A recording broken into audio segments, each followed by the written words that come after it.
And we are live. Alrighty. Hi. Hey, hey. Hi, everyone.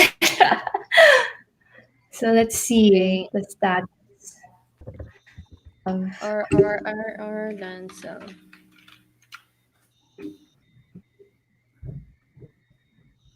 yes. So how are we doing, everyone? Oh, we have eight. Wait. Right now. So okay, medyo. Hello, everybody. Oh, there you go. There's I see Krim. James. Hi, James. I'm so Yay. ready.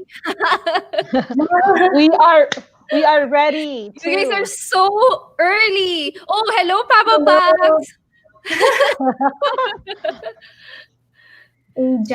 Jazz. Yes. Hello to you. Okay. Let's Yay. see. Can you Wait. let can you let us know where you're from? Just Oh, type in your location. Yeah. Oh, you missed the last week live. You can go to my channel, Noodle. you can Melanie still on Demand. yes. Hmm. So D, you can go to my channel, Melanie on Demand. It's still uploaded there. You can watch it from there. That's good. Yeah, that was a pretty successful one. Yes, I didn't expect it. Yeah. Wow. I think it peaked at around 137 viewers at one point. I know. That's really Hello, good. Micah. Micah, Janina. Oh, Regine. I know Regine. Hi, Regine. Wow, Hello. early bird. What time is it in the UAE? It's so early. I think 6 a.m. Oh, she subscribed as well, Melanie. Thank you. Thank you, Dee. Yeah. Yeah.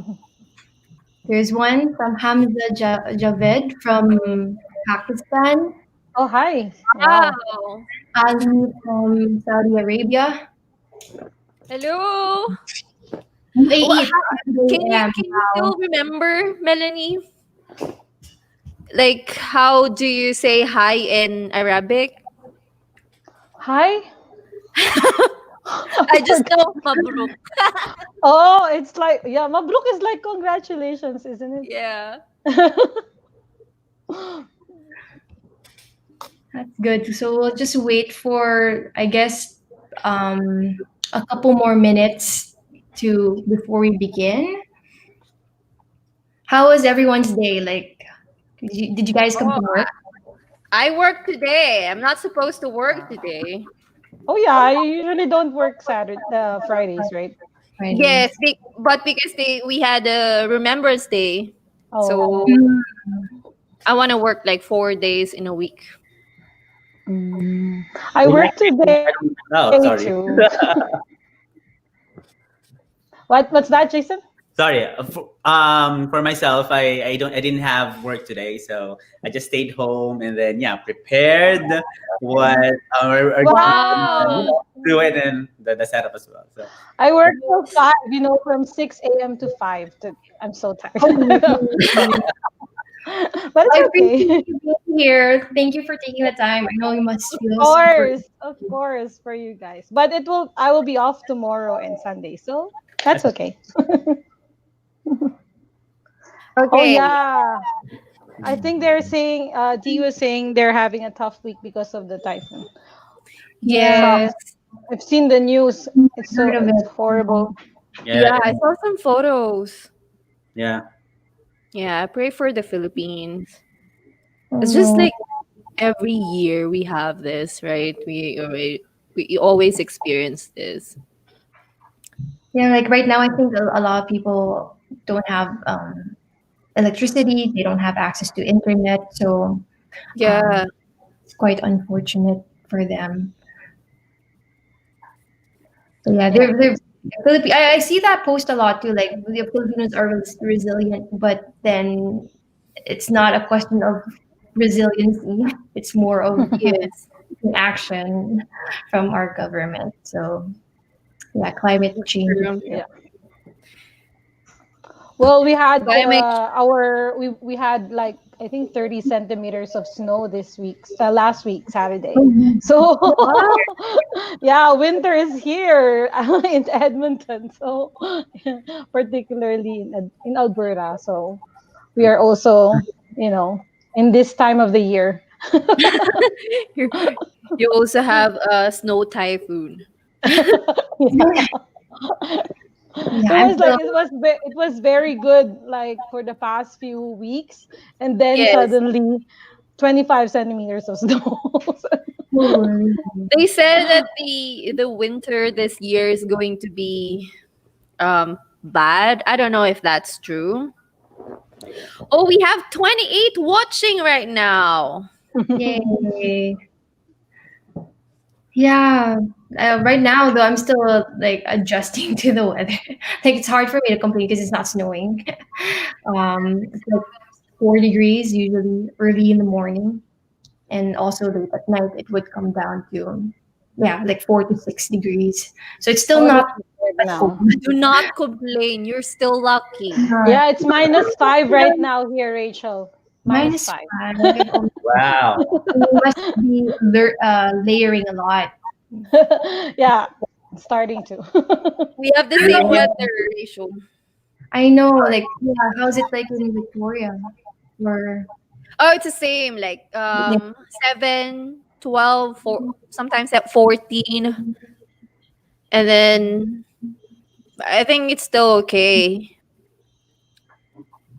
Here in Ontario, in Kitchener, is like last week, it snowed, but not really like so much snow.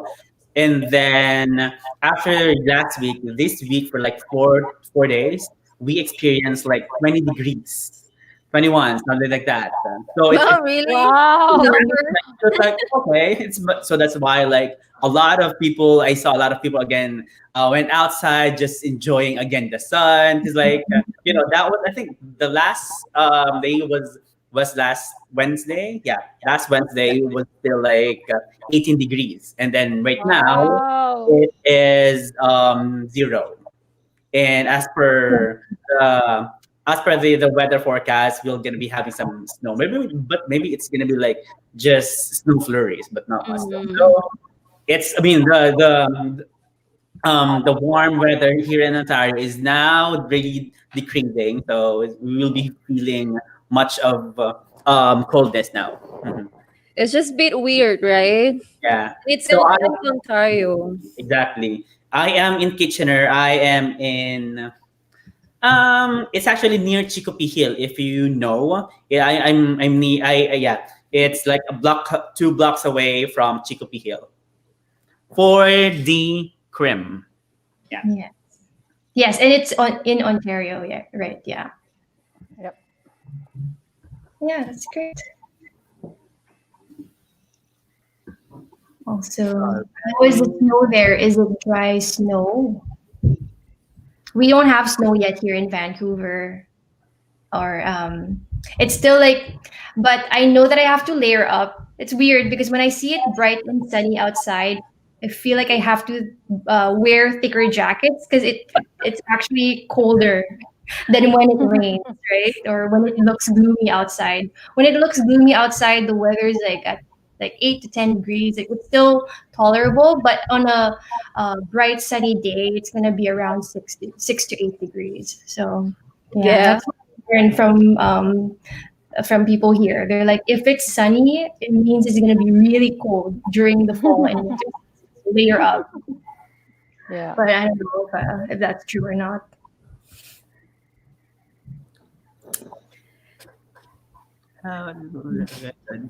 Okay.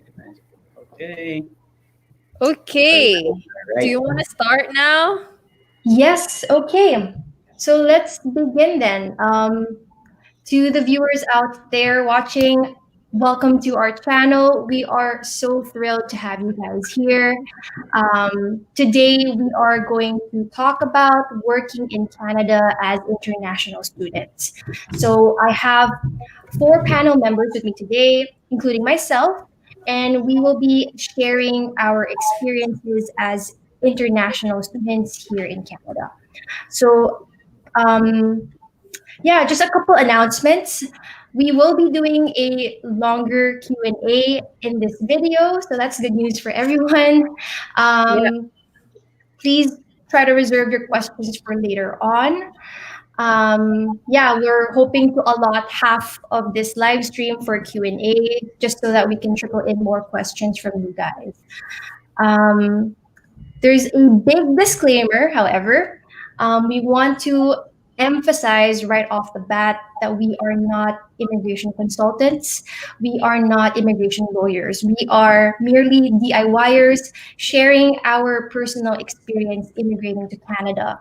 Hence, we cannot give legal advice on your application.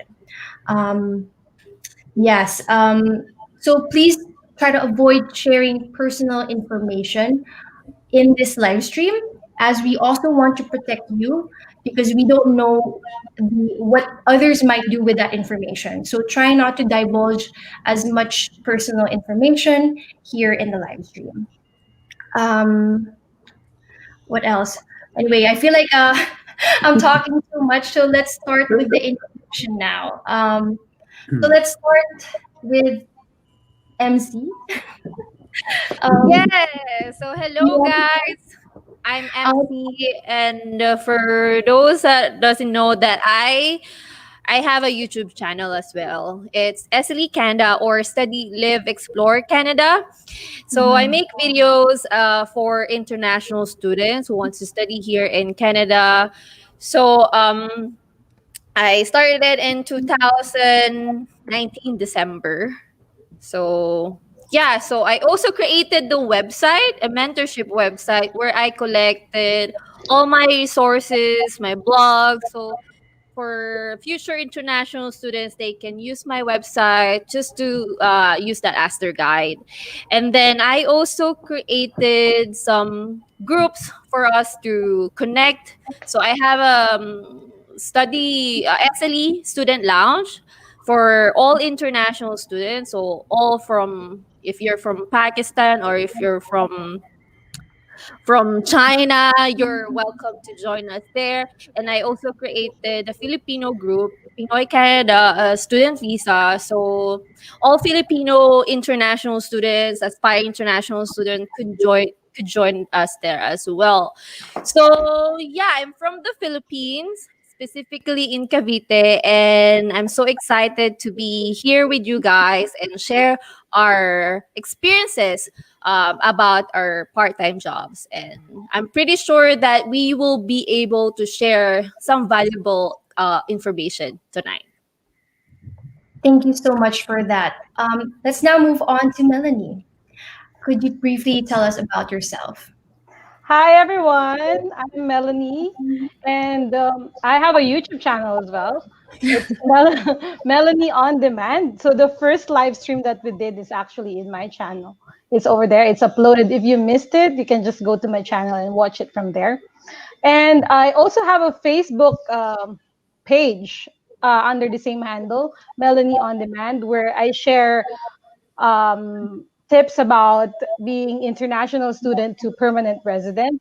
And also, I share success stories, hashtag Success Sundays, of international students who became PR, or international students who successfully applied for study permits. So do check out my Facebook page, Melanie On Demand. And also, I started my Instagram under the same name, Melanie On Demand.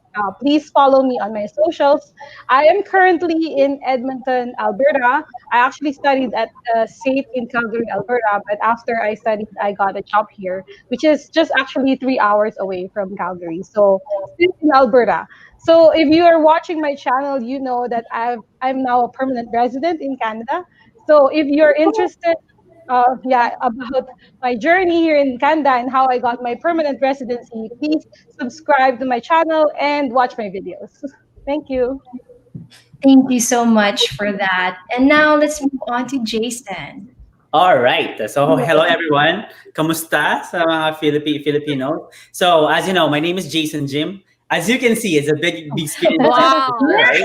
So yeah, my name is Jason Jim, and I am same as these ladies. I'm making Oh videos my. about international students, workers, and even residents here in Canada. And I took my two programs at Conestoga College.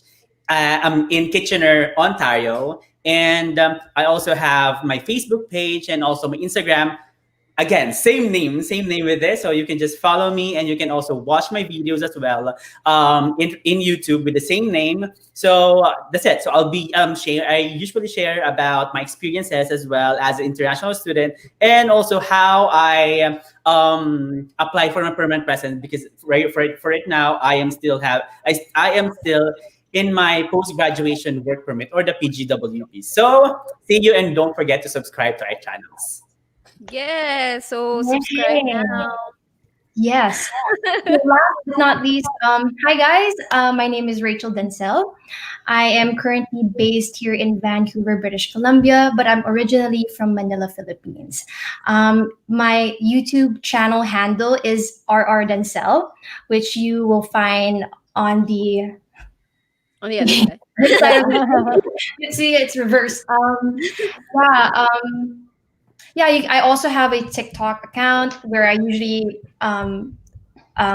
share immigration memes and tips about my journey here to Canada. Yeah, it's the same. My handle R Dencel is the same throughout all my social media. So TikTok, Instagram, YouTube, so you can find me there. But yes, anyway, for everyone who's watching, please do check out and subscribe to our channels. Each of us gives a unique perspective of our immigration journey to Canada. And I personally found myself binge watching on their channels, and they really helped me navigate through the immigration process because it can be very tricky. So, from sharing personal experiences to making elaborate how to videos, I mean, these guys, all of us guys, we have it all. So, it's great. Yeah, and I also want to thank the panel today. Thank you so much, MC Melanie and Jason, for taking the time to be with me on my channel. Like, I was so stoked to hear from you guys that we'll be collabing, and I really appreciate your time here. Um, for the viewers out there too, I think that this would also be a good time to mention our agenda for the live stream. Just to give you guys an idea on the topics that we're hoping to discuss in this on this channel. So the first thing that we're going to talk about is our work experience as a student. Second, we're going to talk about how we applied to those jobs. Third, and I think it's the juiciest or the most interesting, we're going to tackle money-related questions about our work here in Canada, and then move on to talking about our struggles or the challenges we face along the way. We're going to transition to discussing our highlights and move on to giving you guys very helpful tips for aspiring applicants to Canada. And of course, we're going to cap this video off with a long Q&A session. So that's going to be Yes. interesting. But yeah, let's begin. Let's now talk about our part-time job. Yeah, I'm so Yeah, excited. there we go. So let's begin with Jason. So Jason, can you share with us what was your first paying job and position in Canada? And if you could also give us a brief description of your duties and responsibilities. Jason? All right. So for my first part-time job here in Canada, it was actually in a Mexican restaurant. I was hired as a brand ambassador. So because Wow. as you know, I took global hospitality management and global business management in my college, in the college that at Conestoga College to be specific, and that was like back in 2018. So it was actually established. It was actually a new established franchise restaurant here in Kitchener. So since I was the first hire, I needed to know more about the operations, like being in the front of the house or back of the house. So I don't know if for the front of the house and back of the house, it's mean it that that means it's just like I was like really being in a server, cook, cashier, and all of the operations related duties. So, but as a brand ambassador, my focus was really the social media branding and events coordination. So because that part or that part-time job, I really focus on customer service. So that was actually my first part-time job here in Canada.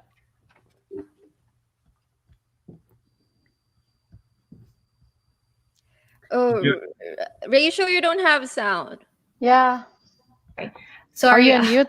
Let's Okay. now move on to MC. So yeah, So, thank you for warning that. okay. So I'm not just gonna talk about my first part-time job, but like I'm just gonna start with so I came here 2018 January. Yeah, so when I came, I didn't get a job right away. So I had that maybe a month to have like a rest, and then I kind of like assessed my school first before I started working. And then I brought some money with me, like an emergency fund for 3 months in case I won't be able to get the job right away. So the first job that I got was I work in a Chinese restaurant. It's like a sushi restaurant, and then I worked there as a buzzer and then a dishwasher. So I worked there for 2 months, and then the main responsibilities, again from the word itself, I wash dishes, and then sometimes I work as a buzzer in some days, like I get like dishes from the table, put it in the kitchen, and then I help the chef preparing the food.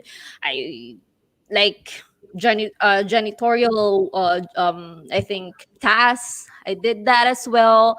And then what else? Like after working as a dishwasher in a restaurant, I worked at Home Depot as a sales associate. So in a kitchen department, so I sold dishwasher again. So it's kind of connected. And then like some kitchen appliances. So mainly I talked to people, customer service. It wasn't commission based, but I like working at Home Depot because I just love I'm a people person. So after working there for a few months, I moved to another job and I worked as a patient care aide because I was a nurse in the Philippines. So I moved there because they pay a little bit higher, as like higher than the minimum wage. So the main responsibility was talking to patient, and then assisting them while they're eating, or talking to them if they're bored. So mainly like assisting the nurses or the LPNs or the healthcare aides. So after that, while I'm working as a patient care aide, I also work as a laborer in a vineyard. So if I don't know if you're familiar with vineyard, but it's like a farm or agriculture, but mainly it's like what do you call that?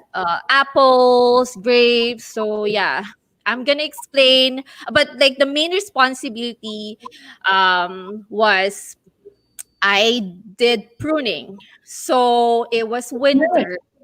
Yeah, it was winter. I did pruning, and then the snow was like more than, I don't know how many centimeters, but I had to dig dig the snow just to do like pruning. It was like the most physical work that I did in my entire life. But yeah, that was my part-time history. Thank you so much for sharing. That's the history. Yeah, so let's now move on to Melanie. Could you share us your first main job, position, and duties here as an international student? Thank you, Rachel. So for me, I actually work So initially, when I arrived in August, I started looking for part-time job right away. So I think on the second week, I already found a part-time job by applying door to door, handing in my resume. So it was in a burrito shop, but I only stayed there for 2 weeks because I had to move to another location near the school. So in the burrito shop, the normal task like cleaning and prepping in the kitchen, wrapping burritos, and cashier. So those things I was able to do there. But after that, I moved to another part-time job, which I stayed longer for 5 months, like that. So it was a job in a retail store. My position was a restocker. So basically, folding, um, like tidying clothes and display all those things, like scanning price tags and everything. It's actually kind of easy job. So I like that a lot. So I stayed there for about 5 months. And it was during winter time when there's a lot of people buying winter clothes, so that's why they were hiring. Yeah. So yeah, those two are. Oh, okay. After the restocker position, I also work in shortly in a produce company where we prepare vegetables and fruits, chopping vegetables and fruits, and packing it nicely, like those that you can find in Costco and all those. Yeah. Oh, nice. So yeah, it was a fast-paced job. It's very tiring. You have to stand all day for 8 hours, but Yeah. yeah, Mhm. that was during the holiday season as well. So they need more staff for that. Yeah, so those three are like those part-time job, and I also have one full-time temporary that was during the summer. Yeah, so I got a summer chemist position. It was a temporary position, but full time because it was during the break. So I was able to work full time during that time. So in that position, it was a research and development in an oil and gas company. So it was a very good experience for me because I was able to practice my background as a chemist, and I was able to write reports and get to feel how the chemist works in Canada. So that's really very interesting job for me. Yeah. Thank you so much for sharing. And also, sorry, Jason, I was also meaning to ask, did you have any other work experience after your first job?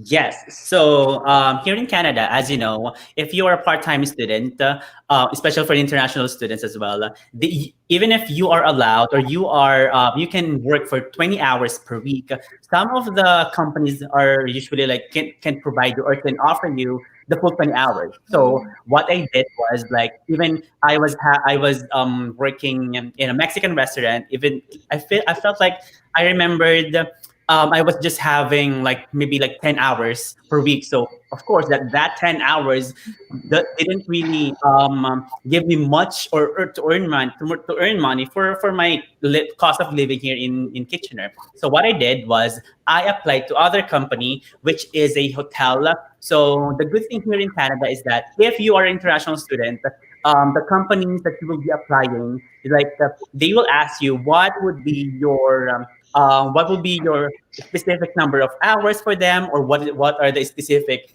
days you are available for them to know and for them to schedule you with that specific days and hours. So that's why like even if I just only had like 20 hours per week, I maximized the 20 hours because I applied for two companies for two jobs, which is like for 10 hours and 10 hours. So yeah, that's it. For after Mexican restaurant, I also applied and I also worked in a hotel.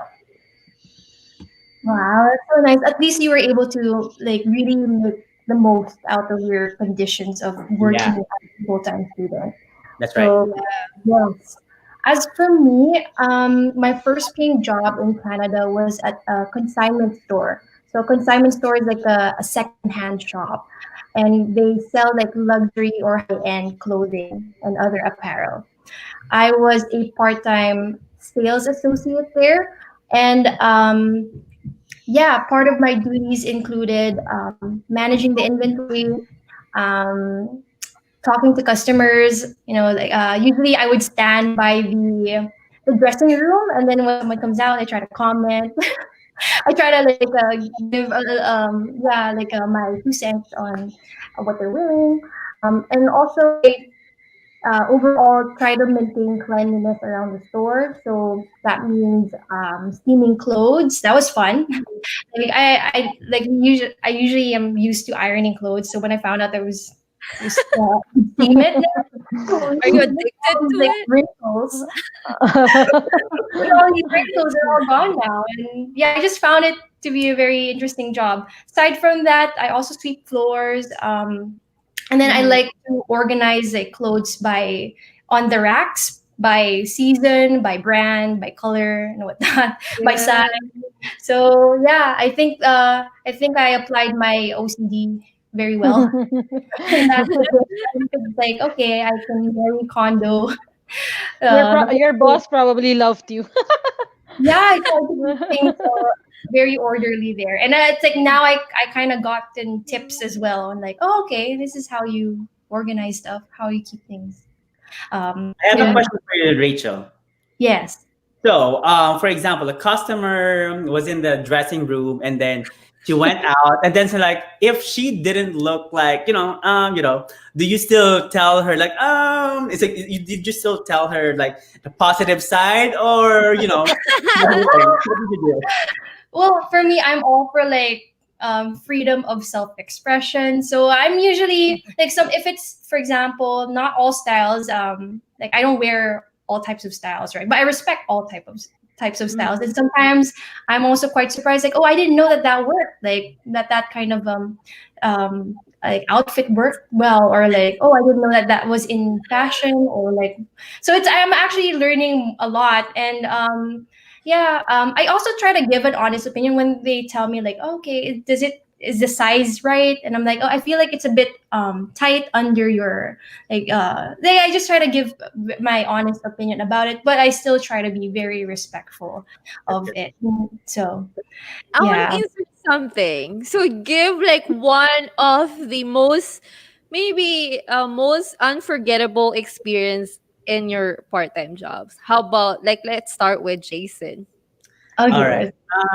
For me, like, I know myself. My strength is really customer service. So like, Mhm. the most, because like in the Mexican restaurant, the customers can email or can do in the app, that they can comment, or they can appreciate the staff or whoever. So what I really loved about what I was doing is like, I always see the comments like, oh, I saw the Asian guy. Well, I was the only Asian guy in the restaurant, so I know that it was me. So I saw the Asian guy. He always smiles. He always like, whatever, so like, I mean, being a customer service, in the customer service industry, it feels so good. It feels so great that even if in the simple manner of asking them, in the simple manner of helping them what food they wanted, they Yeah. appreciate how we, or even everyone, like how we assisted them in their food choices as well. Yeah. For me, my unforgettable experience, since I don't have any experience in a restaurant, so for me it was my first time. So part of my job was to cook sushi rice. And then we do use like a rice cooker. So that one is easy to operate, right? But Mhm. I mess it up. I forgot to turn it on. Oh So no! the Were there owner was backlogs of so orders? mad at me. I was like, I'm supposed to be the rice master because I'm from the Philippines. So yeah, that was embarrassing. But yeah, how about you, Melanie? I think I'm thinking about the time when my boss caught me reviewing while on duty. I remember, when you're a student, right? And then you're working, and then you have an exam the next day. So how do you manage it, right? It's really hard. Multitasking. You have to like, my job was restocking clothes and arranging things. and a table and everything. So I have in my pants I have like a cheat sheet, a reviewer, and I will like do review while because they don't need to talk to me, right? I have to just do my job, folding and everything. So while doing my job, I was like talking and folding whatever my boss said. What's happening to you? Are you okay? I was like, I blushed and I said, yeah, I'm fine. I'm just like reviewing and preparing for my exam tomorrow. It was a little bit, yeah. I want to But hear. yeah. Yeah, I want to hear Rachel. Rachel, it's like it's your first time to work, right? Because when you went here to Canada, you just finished school in the Philippines. You never work, right? I did do internship, but it wasn't like a full-time gig. But so this is more of like really my first job, if in terms of first paying job in Canada. So yeah, right when I graduated, this was my first ever job. Yeah, I actually worked two jobs. I was the sales associate for a consignment store, and then I also was a sales associate for Foot Locker. So that was Oh, interesting. Wow. You get discount. Fun. Not Yes. sponsored, not sponsored. You get discount at Um, Foot Locker. I'm not like a sneakerhead, but I do love shoes, and I Yeah. tend to splurge on that if anything. So Yeah. when I got the Foot Locker, and even when my friends found out that I got into Foot Locker, they're like, "Hey, hook me up with the with the newest Jordans." Or yeah. But in terms of anything embarrassing, the first thing that came to mind was like uh, I have this like customer service voice that just automatically like turns on. yeah. Like Like if I'm in my recorded. own world, I'll be like, my name is Rachel. I'm okay. Like I'm fine. Like normally that's how I talk to people, but then my customer service voice would be like, "Hi, my name is Rachel." Super perky. It changes. Even like on my YouTube channel, it It, comes out. So that's the kind of personality that I picked up because of customer it's service. it's going to be hard for you because you're introvert, right? I was so introverted. So Yeah. I think there was one instance where like I was just standing at the store. I finished all my work, but I was like in a corner with my arms crossed. My Yeah. manager noticed, and she's like, Rachel, it's like when you cross your arms, it means that you're very closed and you're not welcoming. Yes. And as a Yes. sales associate, that's a big no. So sometimes like, oh wow, I didn't know that that was a thing. So Yeah. and I remember Yeah. it was like it really took me a while to break out of my shell. And yeah, good though. Like I learned a lot from that position, and yeah, even the simple things like I get to apply it at home, like just being organized and being more empathetic with other people. True. Like moving here, right? It's completely different in the Philippines and then in Dubai. Like Of course, it is each one. different. Okay. Yes. That was So okay, fun. so now I think moving on to our next topic, let's talk about applying for jobs. So I'm Okay. actually quite curious on how you guys were able to apply to your job here in Canada. So let's start with Melanie. Yeah. So for my part-time jobs, like I've mentioned a while ago, right? So I submitted my resume walk-in to the store. Actually, for my two part-time jobs, I was with my husband. So he was the one applying, and then there Oh, were like vacant Nice. positions. So I you was also got in. So you was secretary? no, no, both of us got in. Ah, So okay. for him full time, Oh. for me part time. So that's yeah, that's my that's how I got my other part time jobs. But the full time temporary job that I got during summer. That Mm, time, it was actually referred by my instructor at SAIT. mhm. So that company needs intern for summer, and they referred us, and I applied, and yeah, they picked my resume, and I went for interview. But how did you find the job? Did you apply like in person or did you apply online? Yeah, Or for the part-time jobs that I had in my resume, and they actually interviewed me right away right for away? those part-time jobs. Yeah, but for the temporary full-time job, the summer chemist position, I applied online by email. So there was an email address that was given to us, and then I sent my resume there. And yeah. So it's normally resume, of course, cover letter, and So then was there usually for part-time job, like I didn't include. I made a resume specifically only for part-time jobs because for those jobs, restocker and in the produce and in burrito shop, you don't really have. I don't really have to put my chemist background over any? there. So it's just a one-page resume with my soft skills, people skills, all Mm. those yeah admin jobs, admin task skills that I know. So I created that one page.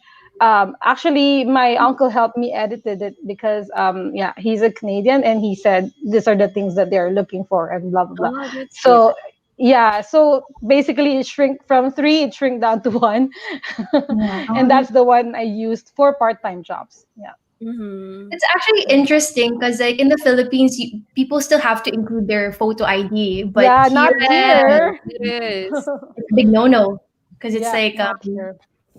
it's like you're already creating bias. I don't know what the reason is, but it They creates like a bias.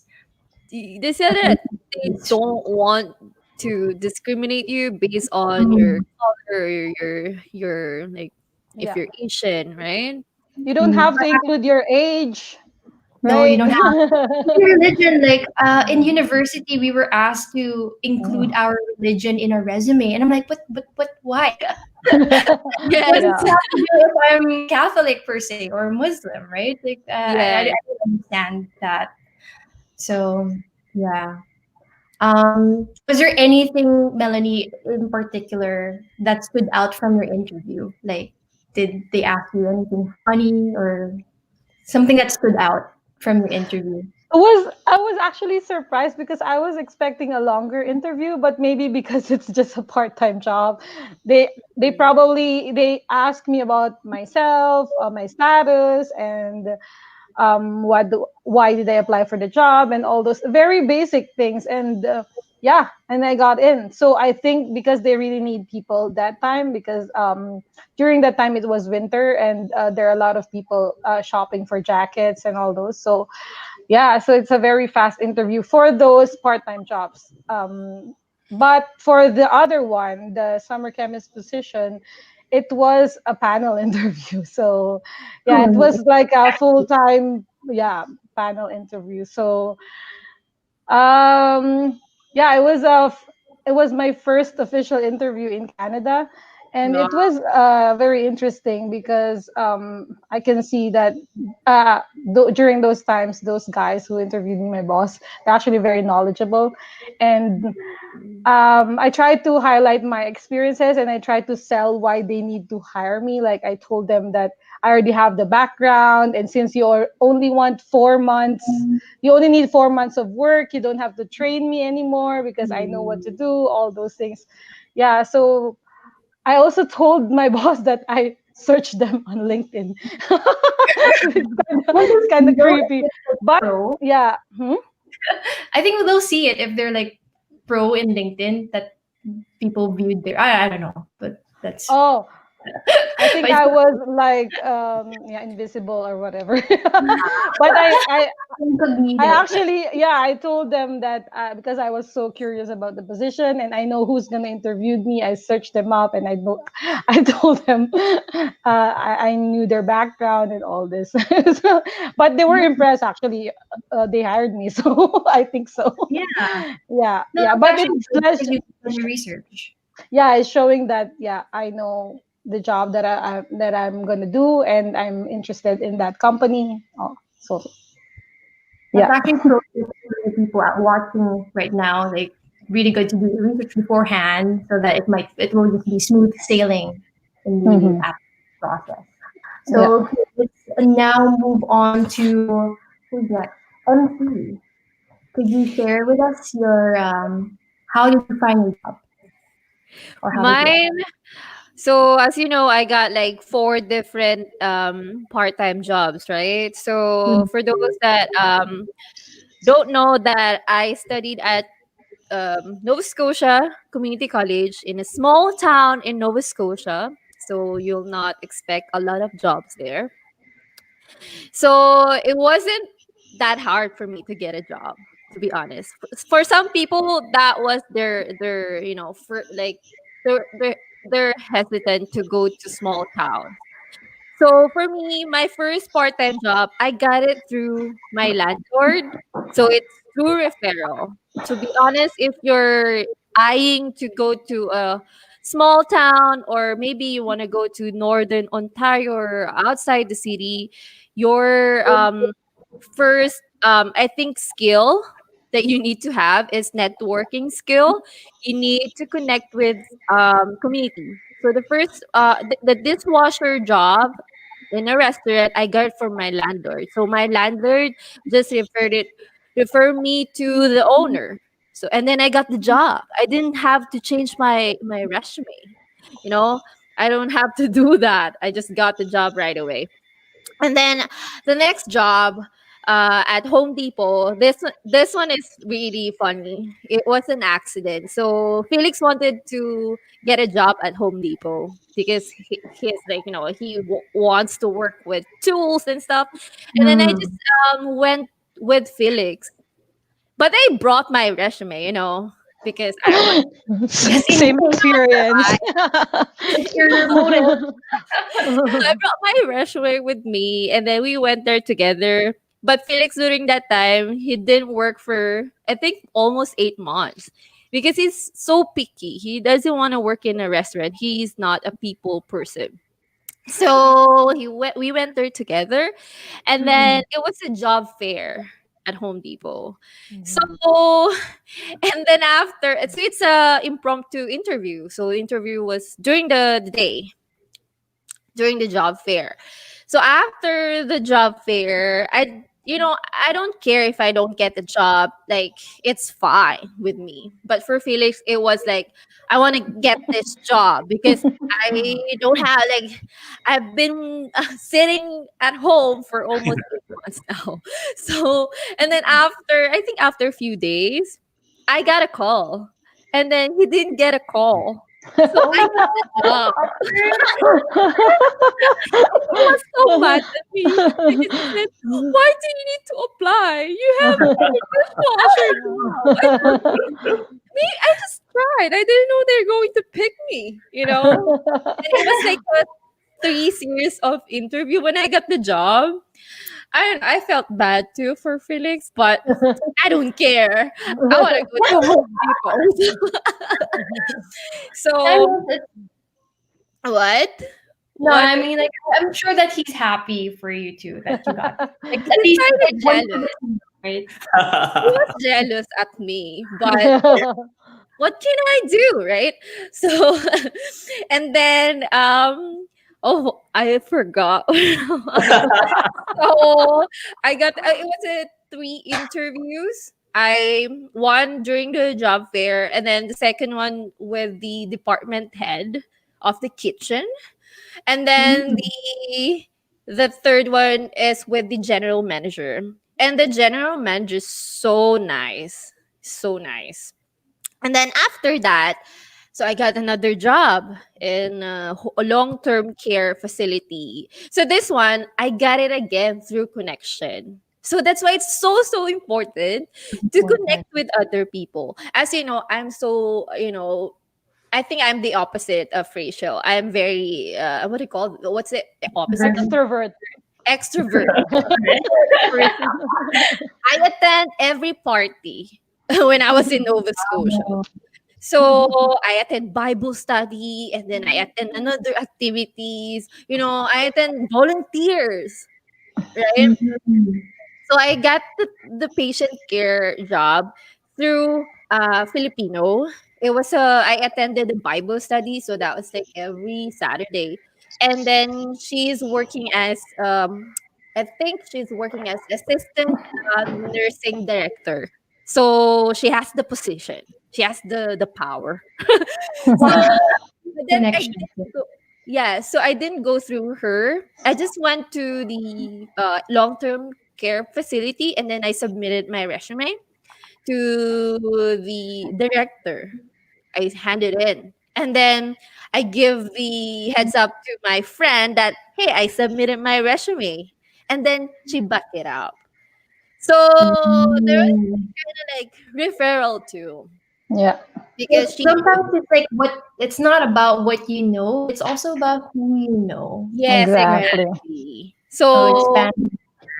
for small towns, I noticed that they don't post the jobs. Mm. More likely you will get it through referrals. So yeah, that was Mhm. the vineyard. I forgot the vineyard. The vineyard, I got it from Felix.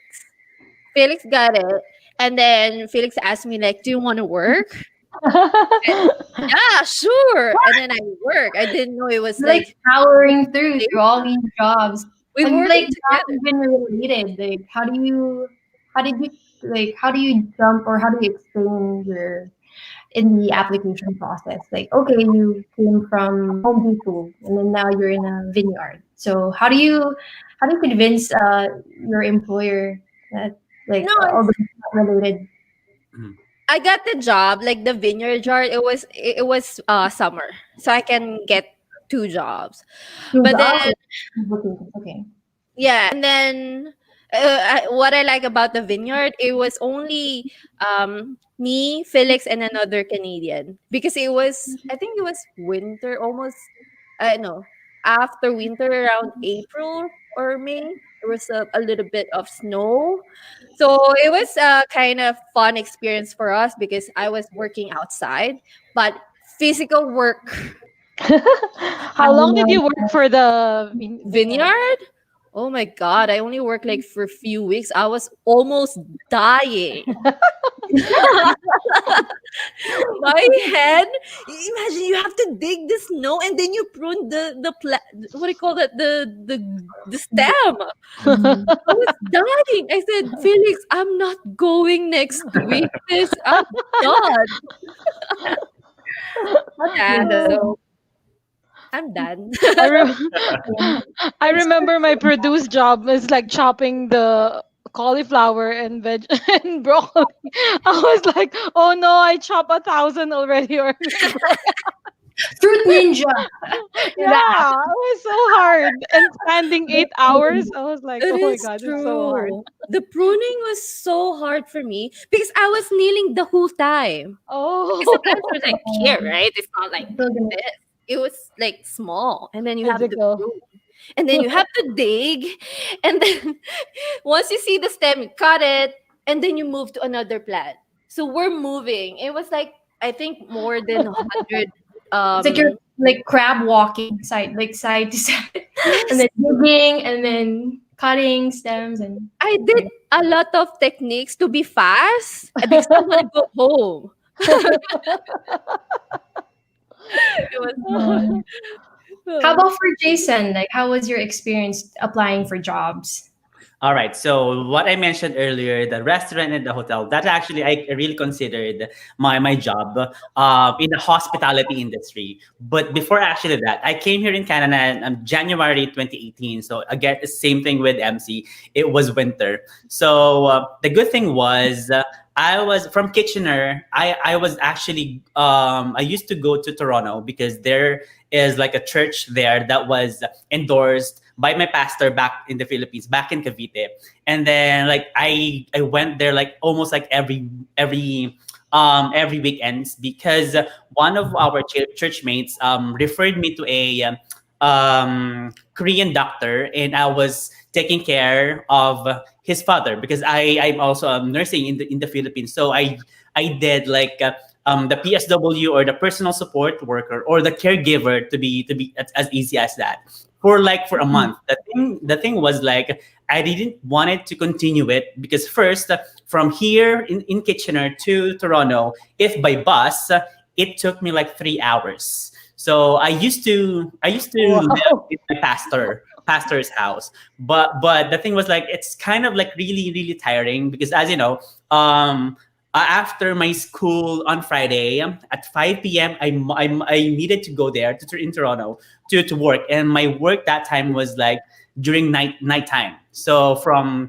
10 p.m. till 10 to 6, 10 to 6 to 7 in the morning, and I went to my pastor's house just to sleep, so that's why I think I had like for a month. I did that for a month, and then with regard to my hospitality industry work experience. So since it was winter, the first week when I got here in Canada, what I did was like I applied online. Usually, I looked in Indeed and LinkedIn. So those are the job search that I used. And then after that, after 1 week, I didn't receive any feedback. So what I did was I went to the school, to my college, and then printed a lot of resumes. And the thing was, I didn't know that there was a Canadian format. So what I did, I printed a lot of resumes with Philippine format. As you know, in Philippine, yeah, I didn't know.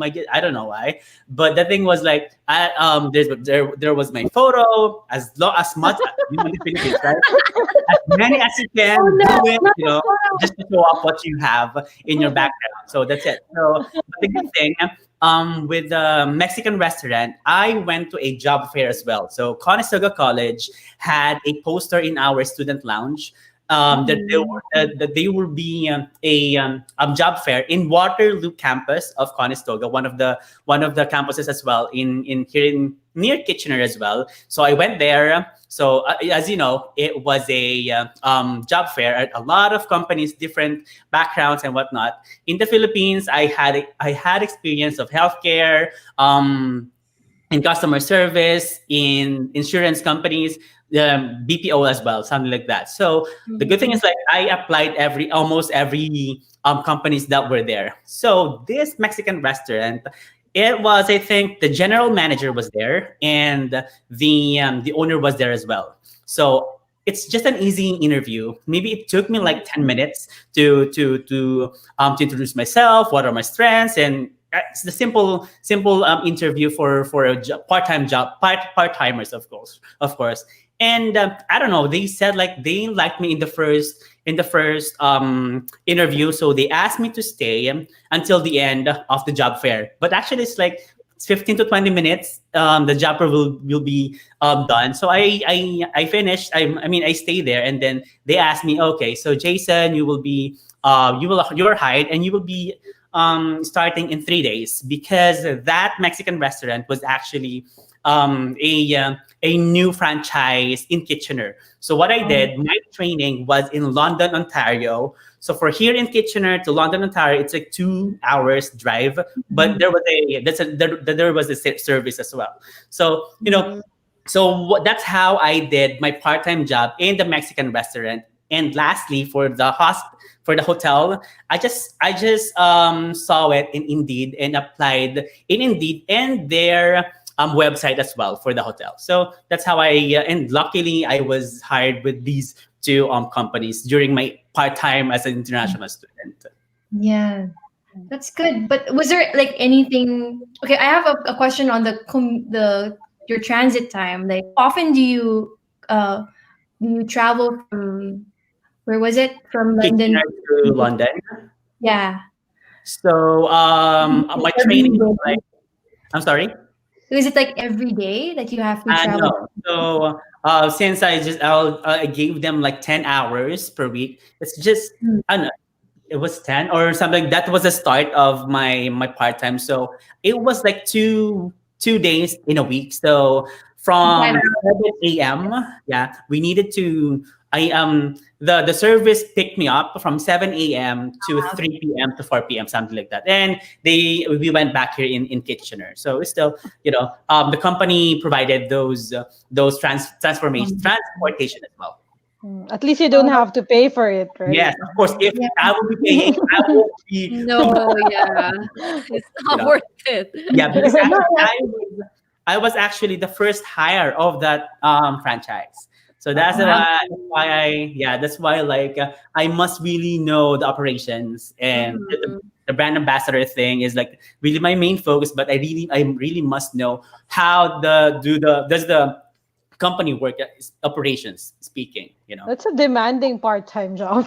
Yeah, I it is. know. Yeah. 'Cause I was like thinking, like, if you come in, that's good that you mentioned twice a week. So at least you have like 5 hours. That kind of like balances out the travel time. Because imagine having to do this every day for just a couple hours. Like that's gonna eat a lot of your Yeah. time. So during my training, it was like twice a week. So from like maybe 16 hours, because I didn't find the other job yet.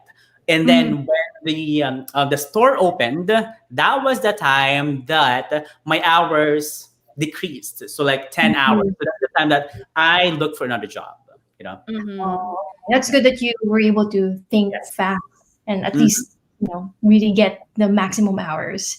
Exactly. Um, was there anything in particular on your interview that stood out? Like, did they ask you anything like about hobbies or like weird things about yourself or like anything like that stood out that you'd like to For share? me, like as you know, like in a restaurant, customer service again is really important.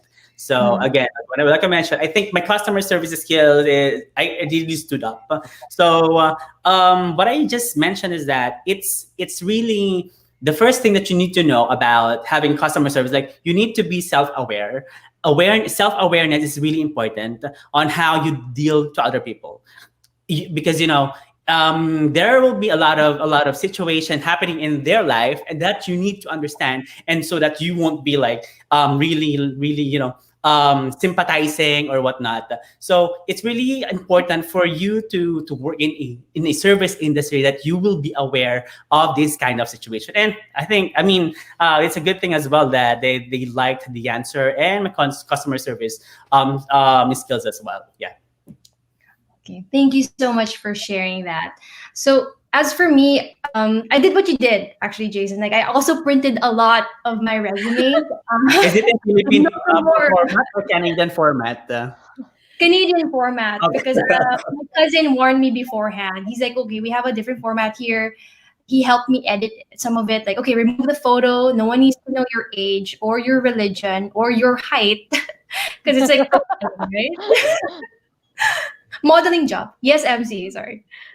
So, like in my experience, I didn't print anything because that's what happened to me when I was in Dubai. I printed a lot and didn't use it. So I didn't do it again here in Canada. Yours is mostly referral, right? Yeah. So, Yes, mhm. but I still have to hand in my So, resume of though. course. I have something in addition. Yeah, so I also did print out a lot of resume, and I always have it in my bag. Like Oh, everywhere I you're go. so Yeah, everywhere Ready. I go, like when I go On to a a date? mall, Who's when I the go to manager here? Might as well. Possibly. when I go to a shopping mall and I see there's hiring, I'll just go in and submit my resume. Yeah, that's how I got the restocker Sorry. position. Yeah, they Like, actually have a vacancy. Like they will post it right in shopping mall, the store. yes, If they have yes. vacancy, you can just go in and drop your resume there. So that's how I got the restocker position. So me and my husband, we went in, and then we both got accepted. So that's always, yeah, that's a tip. If you aw. don't have a part-time job yet, so always have your resume, in handy. Just keep it with you, Right. or maybe in your email, ready to shoot. Ready to Yeah, be yeah. I emailed. always have it in my Yeah, drafts. yeah, Like, yeah. then So edit yeah, the title. That's Yeah, that's true. yeah. But yeah, there's like this hipster neighborhood in Vancouver called Main Street. And I used to live nearby. So what I Mm. did is like I printed the resume out and then I walked to each store. Because I'm like, might as Mm. well. I mean, I'm also still getting to know the neighborhood. So it's kind of like Yeah. leisurely walking, sightseeing. But I'm also applying for a job. So yeah, I would kind of pick and choose the stores. Like sometimes if I feel like, oh, maybe I can get a discount from it if I work here. So I'm like ahead of the game. So I would go inside the store and like that's also why I went to the consignment store because they have like secondhand but luxury clothing, right? So I'm like, oh, nice.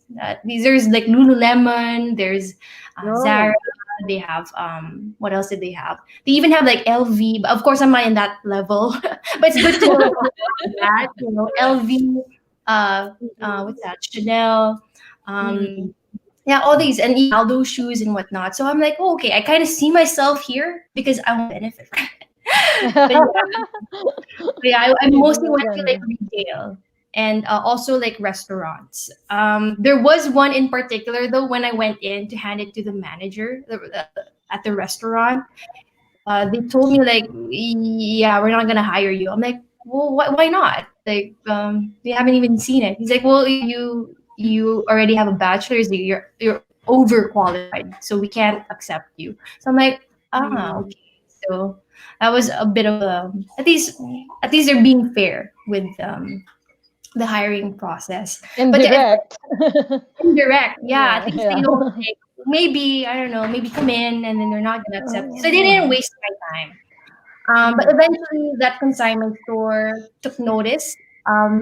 Apparently, the manager told me that they told me to come in for the interview the next day, and um, they told me in that interview the reason why they wanted to interview me was because of what I was wearing. So I was wearing like a bold bomber jacket, and it has like a lion, like a tiger here, like Wow. like the patches where you have like patches on your bomber jacket. I don't know. So mine had a pretty bold statement, and I was wearing like boots because it was raining. Like, I was walking in the rain during that time, and Mm. yeah, so they took notice of that. Like it's also like I guess soft skill, like how your presentability, right? And I Yes. guess what I wore, they thought that it resonates with their brand. And so it was because of that small thing, just a little effort of like um, presenting yourself properly, like dressing well. That also was a small factor in getting your foot through the door. So yeah, the typical questions they would ask me in the interview were, why did I want to work in retail? Of course, I told them I had a bit of like I like fashion, like I see that I resonate with it.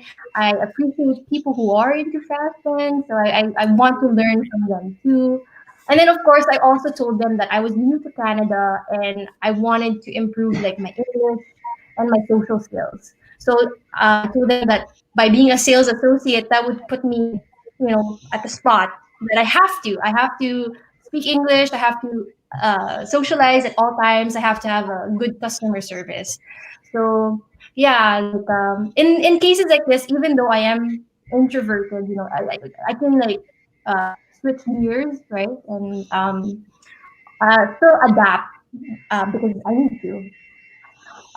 Yeah, for Foot Locker, they I got it through a referral as well. Like my a good friend of mine used to work at Foot Locker, so when she found out that I wasn't making as much hours in the consignment store, she referred me to a Foot Locker.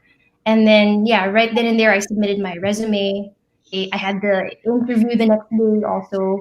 They asked me about shoes, like why shoes? Like why do you see yourself working here?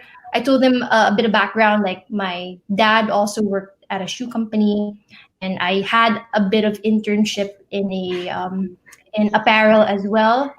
And of course, like I'm also up to date with the sneaker culture, so I Mhm. just learn more about it.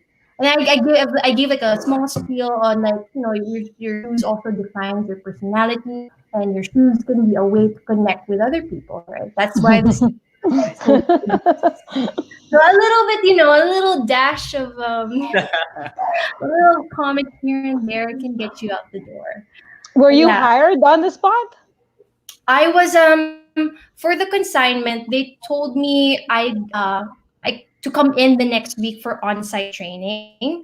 So that's the beauty about it. They told me, okay, you'll be working 4 hours for that on-site training.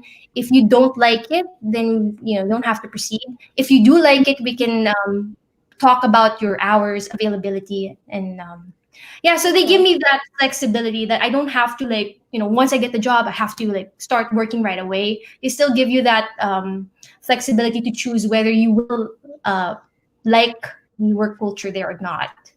And with Foot Locker, because I was very interested to sign on with Foot Locker, Is it I because of the discount?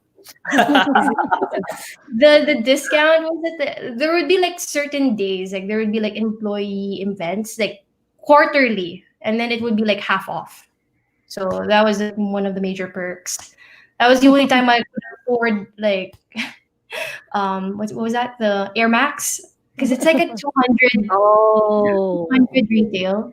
Like that's really expensive. I got it for half off. So what? yeah, Oh. nice. So Perks. it's Not bad. 50% off is not bad. it's not, yeah, it's pretty good. I saved a lot. But yeah, speaking of money, yes, you see that. Mm. Let's now talk about money because I feel that it's on everybody's mind. And I feel like it's something that we want to let our viewers know in terms of what to expect. So let's start with MC. Uh, if you don't mind sharing with us, what were what you made from work in terms of earnings per hour? Okay, so first, as a dishwasher, I started at $8, guys. Oh man, Below that's a minimum 2017. wage. Wow, is that even allowed? Is that Yeah. I, the it's not allowed, but they paid me $8. So what can I do? So during that time, I was like, I'll get whatever I job I get. Mhm. I just don't want to sit, I don't want to uh be at home and do nothing Yeah. since I only brought 3 months worth of emergency fund and I don't want to use that up. So after 1 month, I started this dishwashing job, and then they paid me $8 per hour for I think 10 days during training. They said oh, because I was still uh probationary or something. So, uh-huh. but still, that's Yeah, a no, great. lesson learned. Mm-hmm. What Did is that it? include tips, or do you get tips? Because I know that when you work in restaurants, Yes, so I that's didn't get. why it's compensated. Yeah, no. During my No. training, I wasn't allowed to get tips. Oh, Yes, it's so okay, bad. but That's too bad. You're paid $8 without tips. I know. So after I didn't complain that time because I was pretty new in Canada and then I Yeah. just want to like work. And then after 10 days, they raised my pay, Wow. Congrats. Wow. right? How much was it? I I got promoted. So I was working as a dishwasher and then in some days as a bosser, right? So I got like 10 point something. I couldn't remember the exact amount during that time, but that was like the minimum wage in Nova Scotia in 2018. Mhm. I think that right now it's 12.50. Am I correct, Melanie? Yeah, something like 12.50, that. right? Yeah. So I asked Mel because we talk about it in her video. But yeah, so they paid me 10 point something per hour. And then that's the time I got the tips. So the tips was like $50 in a week. So Hmm. that's good for me. And That's. then sorry, pardon me? I mean, that's so. I mean, I guess it levels out. Yes. It And evens it's out. free lunch and I love their food because I like Asian food. And Hmm. then you get 50% off with sushi and stuff. And I love Oh, that as well. I love that. I'm So that way. that, that was my perks. And then after that, sales associate in Nova Scotia at Home Depot was around 12 per hour. So that was in 2000, still 18. Yeah, I believe so. So, and then in home care, the pay is a bit higher. So they paid me around almost $17 an hour. Wow. That's So pretty good. that's not bad because the minimum in Nova Scotia was around $12. So there's no tip or anything. So, but But I still, mean, compensates very well. Like I think yes. And then in the vineyard, the physical labor was $12. We started at 12. Yeah. mm, But Felix got the raise right away. He got $14 after a few weeks. I said, why did he get raise? Am I not working enough? I He's almost faster died, than you. okay? I almost gave my life. And then, and then afterwards, like, oh, he was commenting here. Negative feedback at the back. So, so I only worked for a few weeks, right? So after that, in total, like in average, maybe the example would be my long-term care job. I made around 1,000, almost 1,000 per per month, month. Mm. tax deducted. So maybe one Pretty good. tip that I can give to all our viewers. So as you know, guys, you cannot compute your part-time jobs like gross, because there's tax here in Canada. They have employment insurance, they have a CPP, which is the pension plan, and then they have the provincial tax. They have also another tax for federal. So there are a lot. So Yeah. I made a video about the payroll calculator that you can use. That's in on the Very CIC helpful. website. On the CIC website, that's pretty accurate, to be honest. So if you want to know how much would I make if I made like $12 an hour in Nova Scotia, so that's based on per province. So you can use that calculator if you want to see how much, just to know your budget every month once you're here in Canada. If you know, Oh, like, that's really helpful. I didn't know that. what? Pardon me? Yeah, I didn't know that. So that's actually pretty helpful that there's a calculator available Yes, online. I learned that from school because I did accounting, right? So they taught us that there's a payroll calculator in on this government Canada government side. So Mhm. that's good. Check that out, guys. So, what else? They paid me bi-weekly. I think here in Canada it's bi-weekly, right? How about you Bi-weekly. guys? Yeah. Yeah. It's the Same. Yeah, same. it's around the same. Every 2 weeks. Yeah. Yeah, and I also only work 20 hours a week. So when I Fine. was working in long-term care, I get 20 hours. And then they want me to work more because Yeah. they're always understaffed. Oh, mm-hmm. So sometimes I said, no, I can only work 20 hours. Right. That's That's it. good. Yeah, Yeah. I actually had the same similar situation where I was asked to work more, and I really emphasized like I cannot breach my immigration Yes. conditions, so I only have to work 20 hours per week, except on like Christmas break or spring break. So that's Yes. actually Yes. like that's when I exhausted the full time hours working Yes. in my job. So yeah, that's good. I guess it's all important for the viewers out there to know that as international students, you're only allowed to work a maximum of 20 hours per week, except on scheduled academic breaks. So if you have spring break, Christmas break, I don't know what other breaks are there, No, holidays, only unscheduled breaks, I think. scheduled Scheduled breaks. breaks. Okay, Yeah. scheduled breaks. That means I Christmas think break and holidays is included as well. On When the last Christmas, time I yeah, double during checked. Christmas, because it's in between and, fall and and winter, I believe. Yeah. Yeah. yeah. So Just that's the those only are time really. you can exhaust. So that's when I like really milk the cow, like in terms of like working anywhere. Yeah, and Yeah. that's what I noticed too. Like not all employers know of this. So like Yes. we really have to emphasize Yeah. Yes. our conditions, right? Yeah. So not all employers know that you're like international student and you're only allowed to work a certain number of hours. So right off the bat, we have to like talk to our manager or Yeah. supervisor.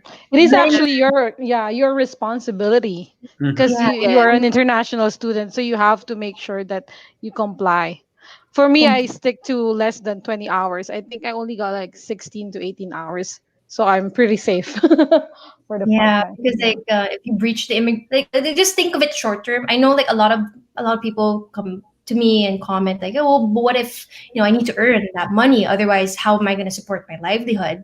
But then I also ask yourself like, that's your short term goal, but your long term goal is probably PR, right? So why would you breach your immigration conditions? Like you're kind of sabotaging your own plan for permanent residency if you engage yourself in activities that breaches your immigration conditions. Like try to avoid that. I mean, you will make up that money later on when you become PR, and you'll even like it's the return on your investment will be much faster when you meet that point. Like even now, like I'm on a visitor status right now. I it's hard to like the finances are hard, but I have to respect my conditions here as a visitor. So I cannot work, I cannot earn because it's considered work. So I have to wait until I get the golden ticket to PR, Yes, and I can like I'm free to do whatever I want. So I have to just a little patience goes a long way. that's But right. sorry, I digress. Let's now move on to Jason. How much did you earn per hour, and how many hours per week did you work? So back in 2017, Ontario, the minimum wage for Ontario was 11.20, if I'm not mistaken. Yeah, so it was 11.20, and then 11.60, and then I came here in Canada to 2018. And the good thing was, they increased the minimum wage to $14 per hour. I really thank God. Like I got the opportunity to get the $14 per hour. But of course, it comes to taxes, your cost of living in Ontario, right? So for the caregiver thing, I was earning like $17 per hour as well. Yeah. And then for the Mexican restaurant, it was $14. And that time I didn't get tips that time yet. And then for the hotel, it was $14 per hour. And I also got tips for like, for example, $100 per week as well. So it's a good thing, even, yeah, it is. So that's the good thing about the hospitality industry as well. Even if you have like a minimum wage, but you can just still get some for Yeah. for the tips. But of course, as you know, you don't know if you're gonna have $100 per week for the throughout the year or It's whatnot. volatile, right? Like, it's Yeah, not exactly. always fixed. Okay. Mhm. Yeah. Yeah. So most probably bi-weekly, I got like for the gross, not gonna be $560 for like, or for paycheck is like 450, something like that. $450 per, I mean, bi-weekly. Yeah. So that is just enough for my everyday living, for the food, for the Yes. rent, for my phone and everything. That's really just like, it really it just supports my daily living here in Canada. So yeah. Mhm. Mm-hmm. And then, sorry, I didn't. That was In what format do you receive your payments, by the way? And then everyone can pitch in for this. Mhm. Like, is it direct deposit or is it by check or cash? How do you receive your payments? For me, it was direct deposit. Yeah. After like second paycheck, it was like for the first. When was that? For the Mexican restaurant, I got my check for the first Yeah. paycheck, Same and thing with me. Yeah. you need it's Mhm. for the processing time, something like that, for their admin. And then on the second paycheck, that was the time that it was deposited in my bank. But so it's super Yeah. convenient because it's just straight to your account. You don't Right. have to worry about. But even then, like I also received mine via check, and like I was so fascinated with the apps, the bank apps here. Like you can scan a check, Yeah. Take Right. photo. Yeah. So and you easy. just take like a photo of it, right? Like oh my Mhm. god, And then it will be Yeah. deposited. yeah. So it was super convenient. What else? Let's move on to Melanie. Sorry. How about you, Melanie? How much did you earn per hour, and how many hours per week did you earn? So for all my part-time jobs, the burrito shop, the restocker, and the Veggie Master. Veggie Master. So all of them are minimum wage. So back then the minimum wage in Alberta is 13.60. $13.60, so it's a bit higher. Yeah. And it was actually increased to $15 in 2018, October 1. So until now, it's $15 per hour. So most of those part-time jobs that I have were all less than 20 hours per week. But during the holiday season, Christmas break, I had the restocker and the produce job at the same time because I can work full time, right? Yeah, it was very tiring because I had to do like I think almost full time in that veggie cutter position, and then I had to go do the restocker position. So it's very tiring, but I was able to save up money for that one. So yeah, because it was Christmas break and preparing for second semester, my Mhm. husband and I were really trying to work hard so that we can earn money for the tuition fee for the next semester, which we actually did. So yeah, Uh, kudos to us. and Yeah. that's on top of and that's also including your living expenses or mainly for tuition. Um, mainly for tuition because we already have our money for our living expenses. So we are trying to save up for the tuition because we don't want to take it from our savings. So that's our for me and my husband, that's our goal. We have to earn money to pay for the tuition. And because for the cost of living, we can always adjust. Like we can adjust in terms of food or recreation or whatever. But for the tuition fee, we have to get it from Canada. So that's our goal. Yeah. So 13.60 and about $15 for the minimum wage. For the chemist, summer chemist position, I don't usually mention this, but okay, I will mention it now since it's already passed, It's way done. past.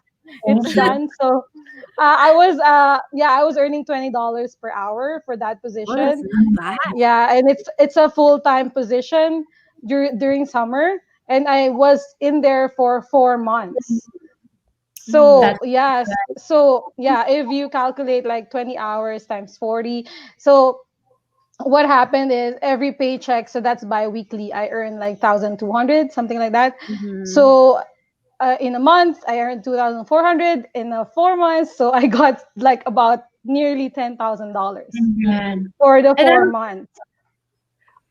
and that covered your that was more than enough to cover That's your for the third semester. Yeah. That's for the third third semester's semester. tuition fee. That's And So so, that's good. so why. what more today, right? And you We're are like now Are have you good, you know, it's are you a okay. Yeah, millionaire that's why. now? So I already had my return on investment. yeah. See guys, she abided by her conditions. So see Yeah, how yeah. fast it So goes. that's my tactic. I read before the second semester ended. um I really tried my best to find a summer job that will pay me full time and also skilled if possible because I Mhm. want to work as a chemist, right? So I was so lucky. My instructors helped me find this job, and I really enjoyed it. And I think it also helped me land the job immediately because Yes. even though that's just a temporary job, that's still a skilled job, and that's still And here it's in a Canada, right? Canadian experience that you can Yes, showcase on your it's And in resume. a laboratory in Canada, so yeah. That's true. if I'm not mistaken, I think that also counts as your like you will get points for express entry for your part time. No. No, because you're under, yeah, Sorry, study not permit. But I already maxed my work experience, foreign work experience, and in Canadian in Canadian work experience, it's not counted. So that's okay. At least I got the money, so that's okay. Yeah. yeah. Right. So yeah. So that I don't, and I didn't have. I enjoyed my summer because I didn't really have to find another job. So that alone helped me save my tuition fee for the third semester, right? So yeah, that's a pretty good experience for me. That's why I always mention to students that always try your best because it's not okay, it will not happen to everybody, right? It will not happen to everybody. Just if for example you're like me, you have like 10 years experience and all this, Mhm. use that to your advantage. Like don't just take any job right outside, right? Just Mhm. find a Mhm. job that will A be resume. best for you. Yeah. Don't just settle like in your first job. Look for another one. You Yeah. know. Always But have I your plan A, plan B, plan C. But it Mm-hmm. Yeah. honestly, like I fell victim to that. Like I was like, oh man, I'm just like a fresh grad. No one will take me. So Yeah. whatever it is Yeah. that's like the like Yeah. catch the first Maybe, yeah, maybe this is just like one of the advantages of mature students, mature Mhm. international You have students. experience. Yeah. Yeah, under your belt. So, yeah, so I was really fortunate, and plus I have on open work. I have my OWP, right, my husband, and he's Yeah. also earning. So yeah, I mean, it was hard in terms of money at first when we started, but the money just keeps on coming, right? We are here, we are earning, we are working, and yeah, all those And things. you guys So were that's why. Hmm? very and you guys were very proactive during your Yes, I time. Yeah. I was because I have that yeah, I have that goal in mind. Like I need to like that I dropped the plan. Like it was planned. Yeah, all Mhm. along. So yeah, but of course it's very stressful if your plan is not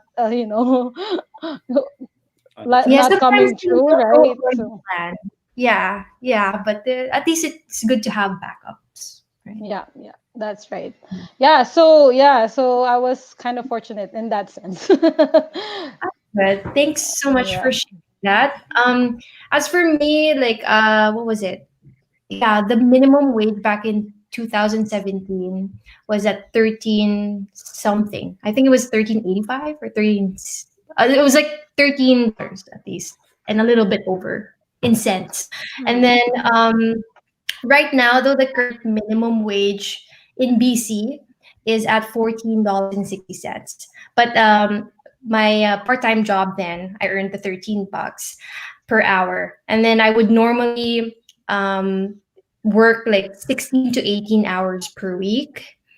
And that would, I think, before taxes, that was at $455 on per paycheck, bi-weekly paycheck.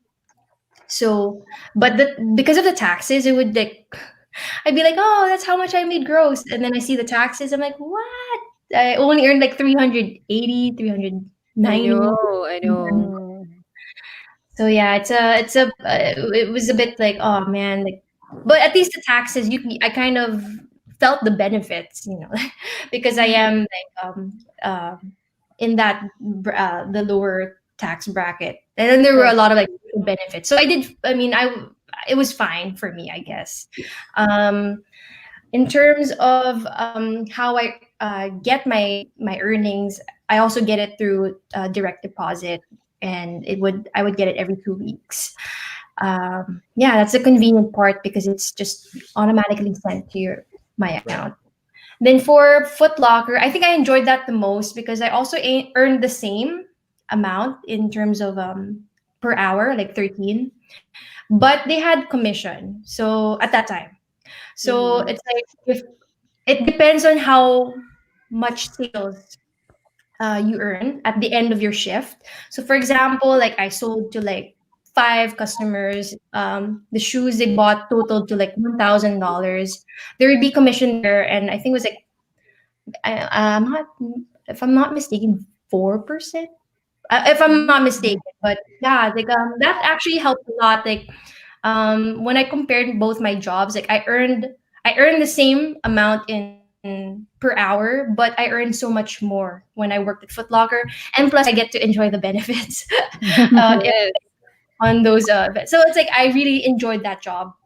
Um, Mhm. and yeah, sorry. Now let's move on to the next topic. I feel like I'm digressing, but I want to know the struggles or the challenges you guys faced during your part-time job. Yes, MC. Do you want to start, or is this a Yeah, question? I want to ask something about the Um, money. I just want to okay. ask how much you guys like after Mhm. deducting your cost of living, do you still able to save? Like for my Oh, case, 10 I can. yeah, Sorry. in my case 1,000 in a month, and then my cost of living was like 650 or 700. I still have $300 that I could like use for my like send like for my savings, you know. How about you guys? Actually, this is the perfect time to ask this question. And I actually highlighted this because I've been getting this question a lot. Mm-hmm. And I'm going to leave it for you guys to answer. Do you think that working part time as a full time student will be enough to cover your tuition and living Oh, expenses in Canada? That's a very interesting topic that I feel a lot of people should be aware about. So, yeah. and you can start. What I am I the first one? No, I mean, anyone who wants to pitch in. Okay. For me, I have a video. I made a video specifically for this because I always get this question, and I know it's not possible, especially for single applicants. Especially for me, that I have like I don't have anyone to help me pay my tuition fee. I shell out money for to pay my tuition fee. So basically, like my part time job is just for my cost of living. And as you know, guys, if you haven't watched the first video, the first live session, I uh, had a fast track program. So I only had few months to work full time during summer. So I didn't earn a lot to save for my next semester. So I didn't Mhm. rely on my earnings here in Canada. So basically, my tuition fee was paid through my savings, and then my cost of living is paid by my part-time jobs. So I would say Mm. it's not possible for single applicants. How about Melanie? And yes, Yeah. I can attest to that because like I came here by myself. I don't have any dependents. But like I'm let's like to better explain or to better answer these questions, I'm gonna answer it through numbers. Let's do a little math. So let's say I earn $380 per paycheck. That's around $760 per month. Mm-hmm. A little bit of math here. 700. I worked that job, for example, for the year during my part-time study. So 700 times 12. Math. 9,000. 9,120. So okay. Yeah, my tuition fee alone was like 15,000 Canadian dollars. Right Yes. off the bat, that job won't help me pay for my tuition fees. And I have living expenses as well. Like I have Mhm. transit, I have my food expenses, and I also have my phone bill. Luckily, because I did have relatives in Canada, they were very accommodating. I didn't have to pay for rent. That saved a lot, especially That's since a I'll big be living factor. in the Yeah. most Yes. expensive, yeah, like one of the most expensive cities in all of Canada. It's Vancouver. The rent here is like Mhm. ridiculous. It's like 16 to like 3,500 range, right? So Oh, I think I would have suffered a lot if I if I it just is true. relied on my part-time job to sustain me. And even then, like I had a goal, like I wanted to save at least, I don't know, like at most 50% of what I earn, just so that I have like also emergency funds and also like just in case moments. And Mhm. still, I struggled because like of course I still wanted to indulge myself.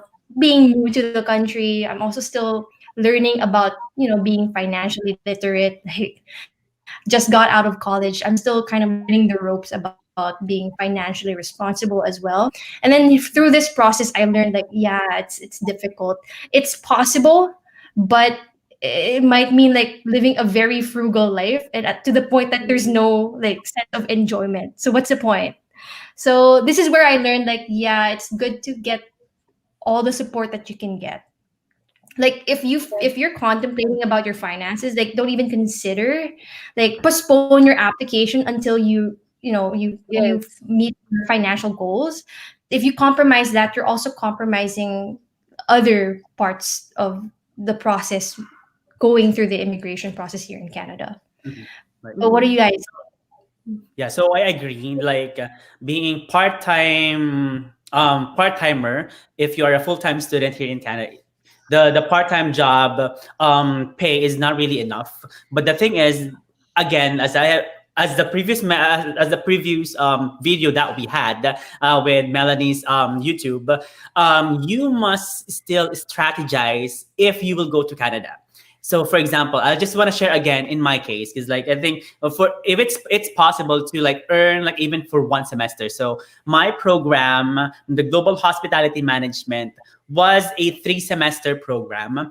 2 semesters are academic, and the third semester is co-op. The good thing for my program was like the co-op company that I worked with was paid. So that time for the third semester, I worked in my co-op, and also I had 2 part-time jobs. So that two one or two some part-time jobs. So I was able to earn like exact amount for my last semester, which was like 8,000 Canadian dollars. So it was possible because of the co-op opportunity. But if you don't have, I'm telling you guys, you really can't get that the tuition fee for your, if you're thinking that you will be paying through your part-time job. So again, like what I mentioned, you need to strategize as early as applying for a student Yeah. before coming here to Canada as well. Mm-hmm. Or bring your OWP. Yes, Yeah, yeah, right. so nice. It's actually I want to insert putting. something. Mm, I was able to pay my tuition fee too because I had like passive income before. So I had like an apartment that, um got some income, passive mhm. income. So I use that as well. That helped me a lot too. So if you have anything that you can use as a passive income back like in your home country, don't like sell your property or something. Use that as your support while you're studying, you know. Yeah. Mhm. So in Yeah. my case, so you guys, I think you guys are all a single applicant, right?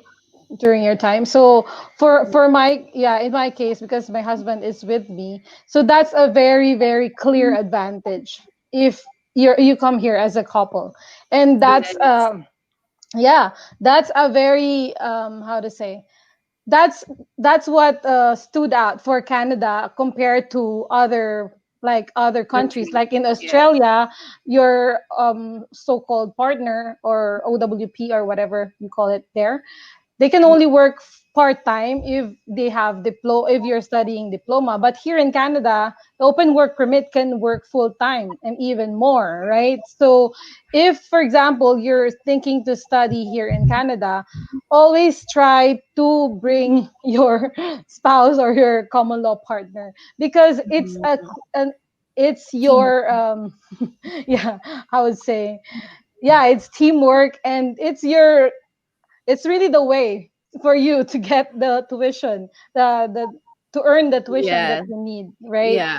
Yeah, so even though, for example, you're a student and you're working part-time, like what they all say, you cannot earn your next semester tuition. But if you have an open work permit holder who is in your team, who is helping you to earn for full time, that person can actually earn the money for your tuition fee. So, Mm-hmm. right, and it's a plus in. I mean, if you have a study permit, it's already given. You can, your spouse or your common law partner can get it, right? The open work permit holder. So don't waste that opportunity in Yes. Canada. Yeah, That's yeah, true. yeah. And I think the thing for the open work permit, is it like non-restricted open work permit?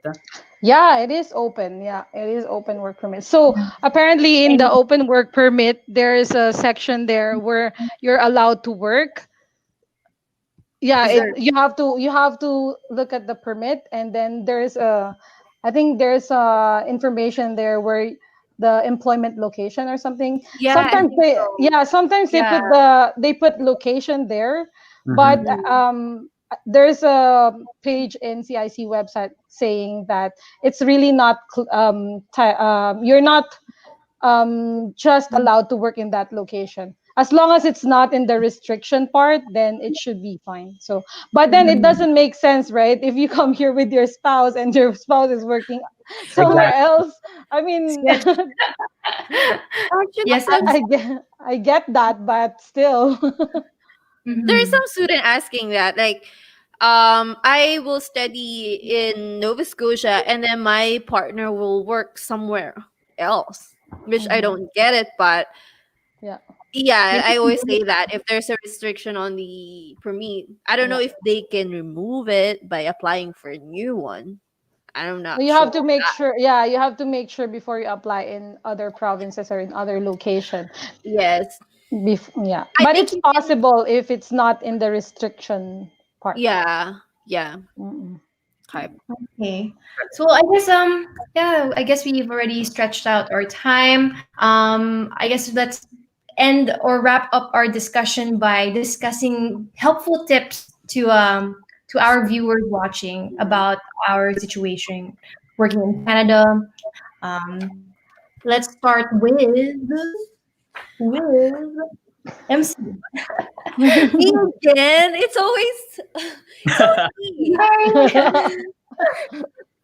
Okay, it's like my first tip. I wrote it down, guys. So first Mm. tip is do not focus on your PR alone, guys. So when I say do not focus on PR alone, always maybe balance your priorities. Maybe if you can get a job that you wanted to do, or it's your dream job, not just get like whatever job, like just like Melanie, she did her best to get a related to her previous job, just to get that Canadian experience. It's just always too good to have that experience. And I think this is referring to full-time job, I guess. Like, do not just focus on, you're very focused on your PR and you just get whatever jobs available there. And then you always settle. Maybe for some people, they're just always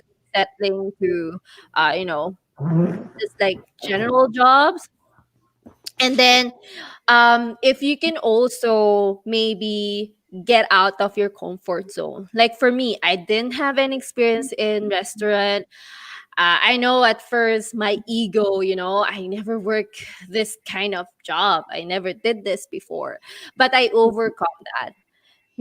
So always focus on your goal, your goal to pursue your dream here, pursue your career here, um and then maybe have that goal in mind. Like once you have that in mind, that you need to get your dream job, get your BR. So once you have that goal, you will, like, sometimes you will follow the rules, right? You will not work Mhm. more than 20 hours, because you know that once I work more than 20 hours, I'll mess up my PR later on, right? Mhm. So don't put yourself at risk. And then for PR, everything is figure outable. I mentioned this in my previous video, like the 5 habits of a successful international student, that once you're here in Canada, once you're here, you'll figure out your PR pathways.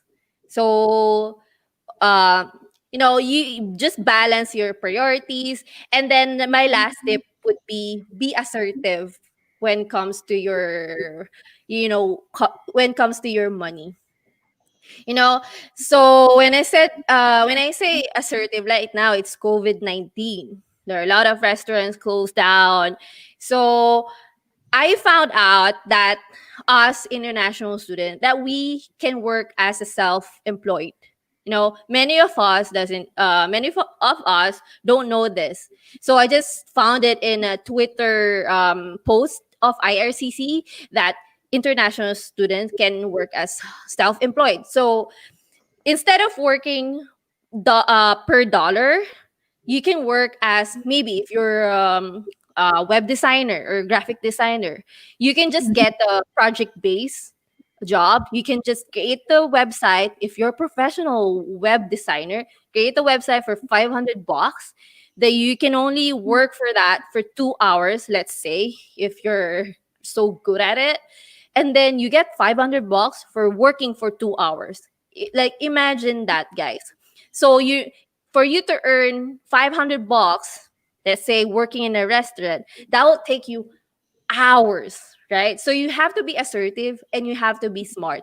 And also, for me, my lesson through my journey working as a part-time and then working as a student, you balance your job, balance your work. um there's a saying in the Philippines, right? Matuto tayong magbumaluktot pag maiksi ang kumot, yun ba yun? So, Google please translate that. So that was my I only have $1,000 every month that I have to budget. My financial skills was like, I was so good. And then I learned how to be frugal, you know, learn how to budget. And then again, everything is figure outable once you're here in Canada. Thank you so much for sharing that. So, okay, let's move on. To me, right? Yes, to you. Okay. So sorry. So I just want to add before I give my tip, I just want to add about being self-employed. So most of my Filipino friends here in Kitchener, Ontario, they are like in hospitality industry and culinary. So what they are doing right now is that if they are in like they know how to cook, they know how to, I mean, for food, they actually provided like a service, or even if you want to order some specific Filipino dish, if you know, like anything, you know, that makes them money aside from their full-time job or aside from their part-time job. So that's it. Yeah. It's a good thing as well that like what Nancy said, you need to be assertive and of course make a way at whatever possible way that you have. All right. So Yeah. for my tip, all right. So for about the part-time work is that as much as possible, search for a company that is like really in line with your program. So it will. I'll just give you an example for regarding myself. As I mentioned earlier, I had experience in a caregiver, but at the end of the day, it's not the program that I was taking. I still look for a job in the hospitality industry. So I focus on those jobs that will be available for myself. So the reason behind that is that if you found a company that really suits you or suits your program, the first one is you must give them your time and effort. So in giving the time and effort, in such a way that you should like show and express that that the company or your manager or supervisor really depend on you whenever they need you. The second one, make sure that you show your loyalty to the company. So, for example, if someone needs to cover a shift because someone is sick or whatnot, they will immediately think that, oh, let us call MC immediately, because you know that MC is really loyal and she is always available whenever they need you. And the third one is that as much as possible, show off what you got and Yes. be responsible to your job. So whatever job you have, whatever duties you do it with integrity and do it the best that you can. Because you know, if your manager or even your supervisor, they will see your hard work and your potential and they will notice it, you know. And as much as possible, if you really showed off your hard work, they might offer you higher opportunities or promotion that you can also use in your permanent residence application. Yes, I super agree with that. Yes, MP. And I want to add on that. Like you said, that you show your integrity. Like in my experience at Home Depot, I was the first Filipino that they hired. So I made sure that when I left the company, I left a good impression. So like our fellow nationality or other international student, Right. they will hire the same, or you know what I Exactly. mean? Yeah, because But you if know you what, bring to the trail, like and then it's in like, the hotel that I was working, like for example, since we were like three Filipinos there, they asked us like, oh Jayson, who else? Who? I mean, we need more people. Do you recommend some Filipinos? So, like, for Yes, example, if people like send us resume, whatever we provide to our general manager or to our director, okay, just hire her tomorrow or the event. As easy that's as that, true. right? That They is build actually trust true. on you, yeah, and That then That's they right. Mhm. take your word for it because you put the effort into it, and Yes. they put your Mhm. foresight on it too. And I super agree with you on that. Like for example, there was a lot of like um pushback on my end accepting my job the first time. But I Mm-hmm. mean, I am humbled by my experiences, and Mm-hmm. I saw it as a way to like, you know what? I mean, if we're gonna do this job, you might as well do well in it, right? Like I'm not, I'm introverted. I don't like being in social settings, and it's like super contradictory because I'm on a live stream right now with four other people. But I was very introverted, but I'm like, you know what? Let's try to get past this insecurity and make the most out of it. And I really found myself engaging because I just worked diligently through the process. Yeah. I Yes. think you may be lucky because you know someone who will bring you to the job, but it's your character that will make you stay and will make you stand out. So you really have to work on that. Yeah. Mm. Yeah, it's kind of like managers when they look at your resume, they see an overview, right? And sometimes it's gonna get you through the door, but what makes them want you to stay or grow within the company is how your contributions are. And so Yeah. even then, like, okay, I'm gonna make sure that all the the racks are organized. You know, all the shoes are by size. Make sure I it's want to all by hire another color. Rachel. Like, That's make right. sure that everything's sticks really clean and orderly, so that when they notice, like, okay, she's doing a pretty good job, and that means if she can do a good job here, she can do a better job Yes. elsewhere that's right. within the company or outside. Yes, Enzo. Actually, it's good if you left your job and they really like you. You can use them as a reference. You Definitely. know, that's very Exactly. important. Yes. Really helps a Yeah. lot. Don't burn I bridges, guys. Yeah, yeah. don't burn bridges. And here in Canada, they actually ask for reference. Yes. Yes. They ask for email reference. You know, they need to write for you. So if your boss Yes. didn't Then like you, good luck. you gotta be on the good side. Yes. Yeah. And yeah, again, don't burn bridges because you never know, right? It's like it's your connection still. You can expand your network and your opportunities with the people you work with and for. So, Yeah. how about you, Melanie? Do you have any helpful tips before we move on to the last segment? Yes, of course. I always have tips. Yeah, so I prepared three tips as well. So I just want first my first tip is just to highlight that you came to Canada to study, okay, not to work as a part-time. So don't make your life like Yes. part-time work. That's your life, right? So just Yes. remember you came to Canada to study, so you have to make sure that you study.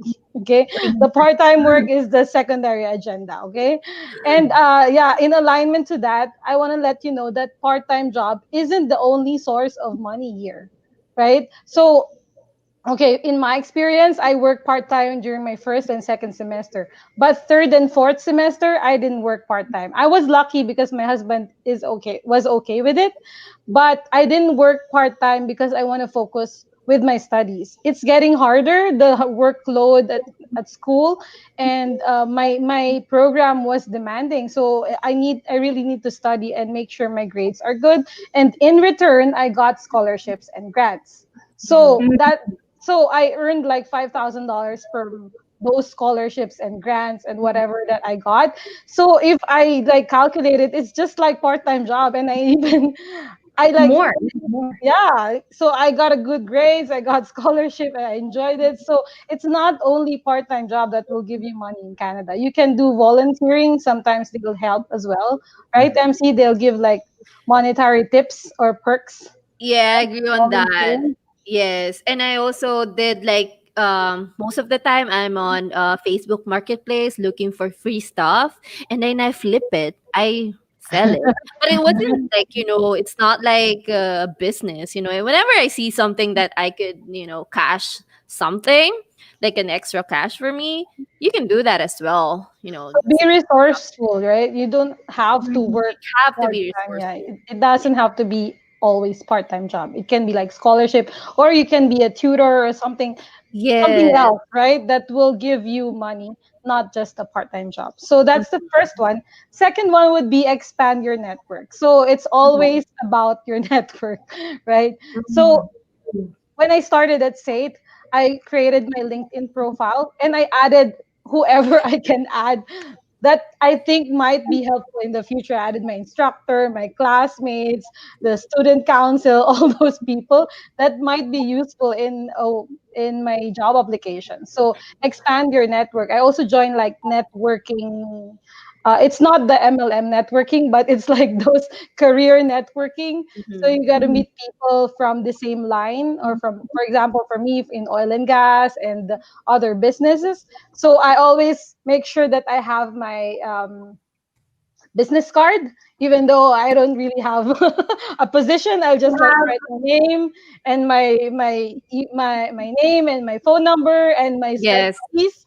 Yeah, I have that business card. I always give it out. Yeah, Mhm. and yeah. So make sure you expand your network and always watch out for job opportunities, even though you're still studying.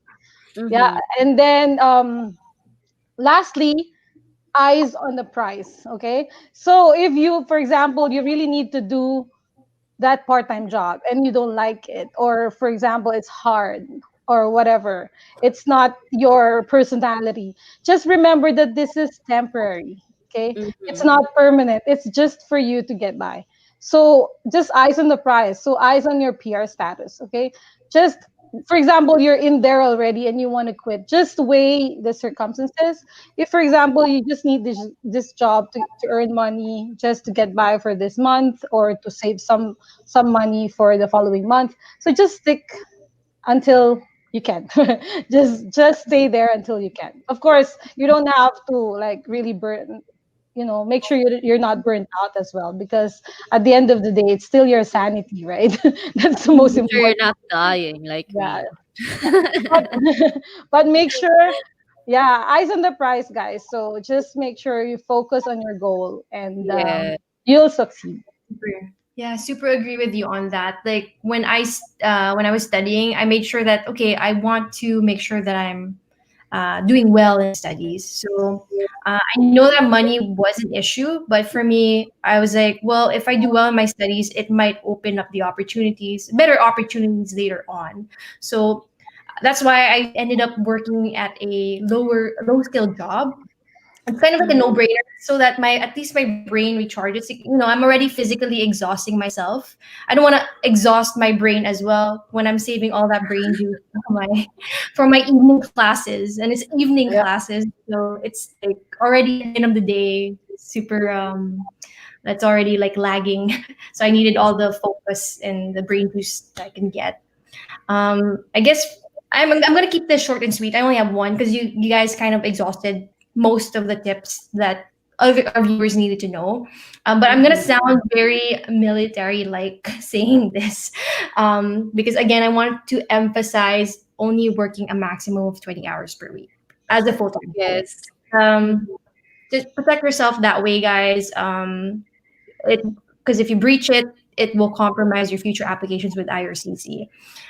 There's even like I read just earlier today that if you're even on an authorized leave from your studies, or you're like switching schools, or you're not studying, that means you're not a full-time student, which means you cannot work part-time. So you can't work off and on campus.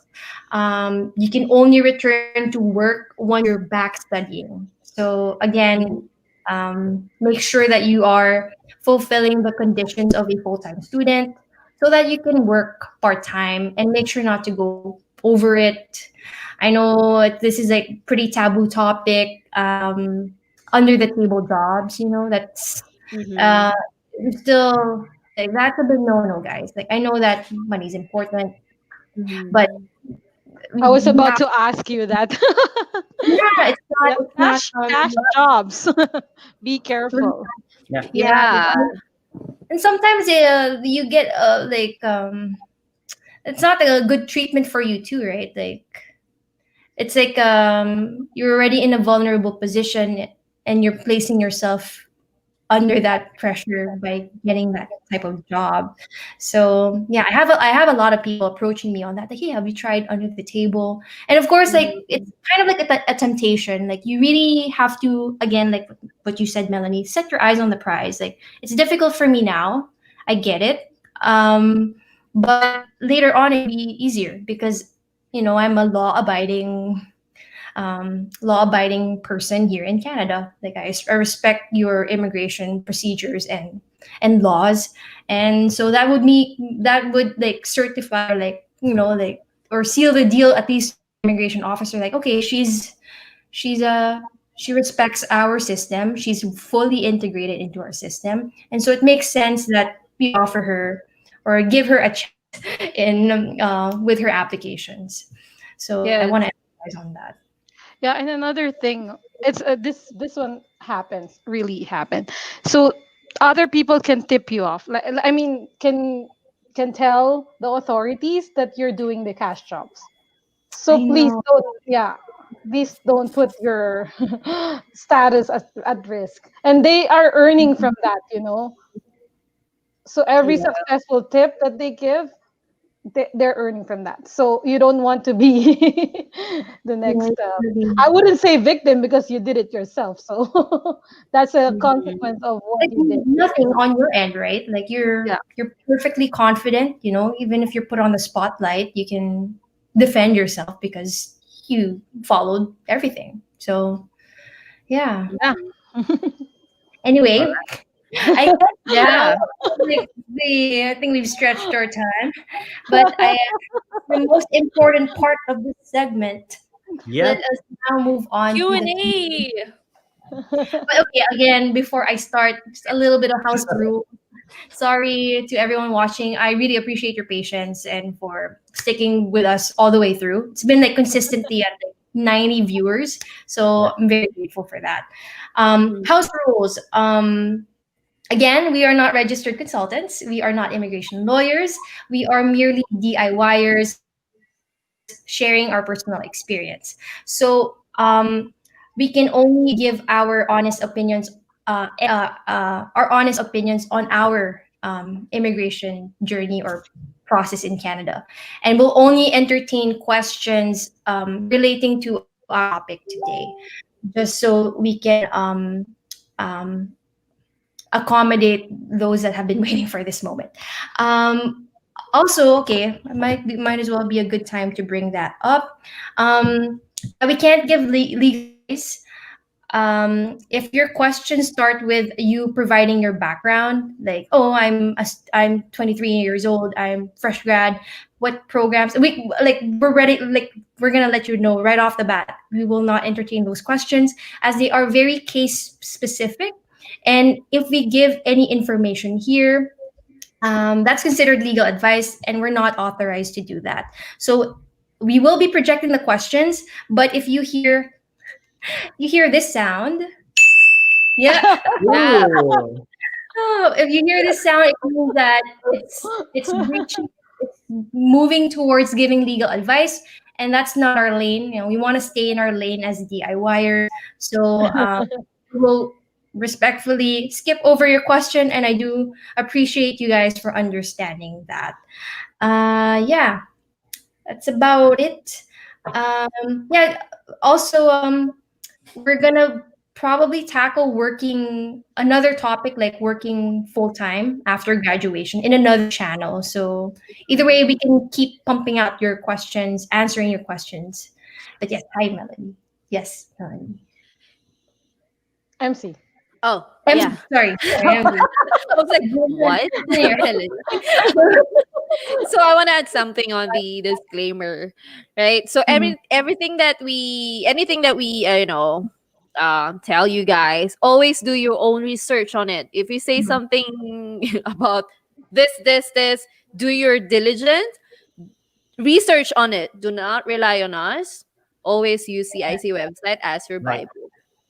And mind you guys, like the way that we also, the reason why our application was successful is that we uh, we got information from others, but we also did a bit of background research from the IRCC website. Because usually most of the information is available there, and then we based it on our own judgment on what to do with our application. So that alone is very taxing. So you also have to understand that if we were to give you answers to your own application, it's gonna take more than more than 5 hours for this live stream, and of course we don't want to exhaust that time. Yes, MC. And also, I want to add something that if you're watching this in year 2020, 3 or 25, make sure that the all the things that we talk about here is current, okay, in the year that you're watching it right now. So, because immigration changes from time to time. So Okay. yeah. Yeah, it's really, we are more than comfortable to comment on our experience from that current time, but you still have to do your own part in researching for the current times. So yeah, Yeah. so you'll hear that sound. I just have to have it ready. That All you right. I have my own. I have the digital version. She has the I have the manual. so yeah, I think that's about it. Let's open the floor for some questions. I'll scroll back to the very top because I feel like there were some questions here that it's not that far along. So let's see.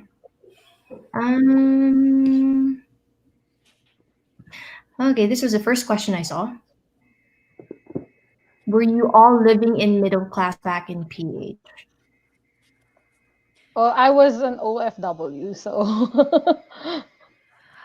I was not in the middle class, lower class actually. But in the yeah, in the Philippines, yes.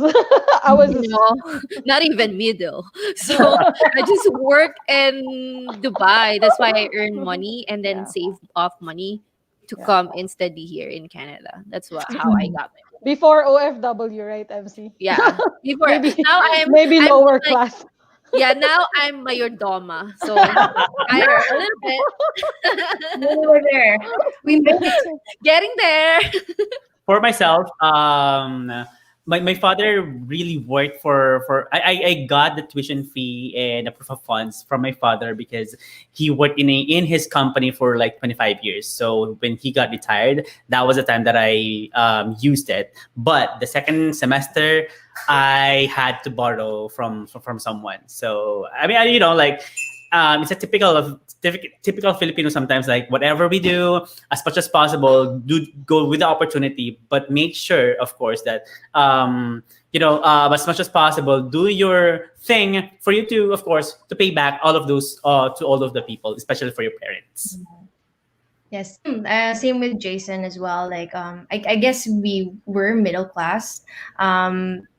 Yeah, my dad worked abroad, which is why he was able to support my personal goal of studying here in Canada. But right when I arrived in Canada, of course, like I felt like that they invested a lot in me, and so I have to do my part.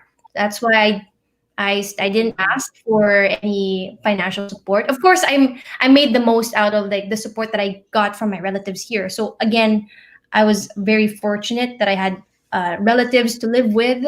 So yeah, I exhausted all the opportunities wherein I could save money, at least focus on providing for myself when I got to Canada. And yeah, I feel proud of myself. Like, oh, at least I'm not like asking money anymore from mommy and daddy. But I do appreciate any support. If you're any support is also fine. You know, I'm still I will accept your generosity. But again, like no, I'm okay. But yeah, I think Once you have your basically full she's time job, you can send send them back, right? Yeah. I think basically she's asking because of probably the tuition, right, for international Appreciate student. Yeah. Mhm. So for myself, I was an OFW for about 9 years, so I Mhm. was able to save up for that future. We were actually like, should we go back in the Philippines, start business, or should we just invest in Mhm. studying in Canada? I told my husband, invest on me. I will make I'm your I will make sure you'll get your ROI. I'm your golden ticket. you are the Right? powerful. So Wow. There's like a fast bell for that forward. for you. fast forward. Fast forward 3 years, we're permanent resident. See, Exactly. you didn't make the wrong decision. He made the right decision. Yeah. Okay, so moving on. From the Crim, I think I mean, we can answer this briefly. Do you need to have work experience that is aligned to your prospect part-time job? No. Not Not necessary.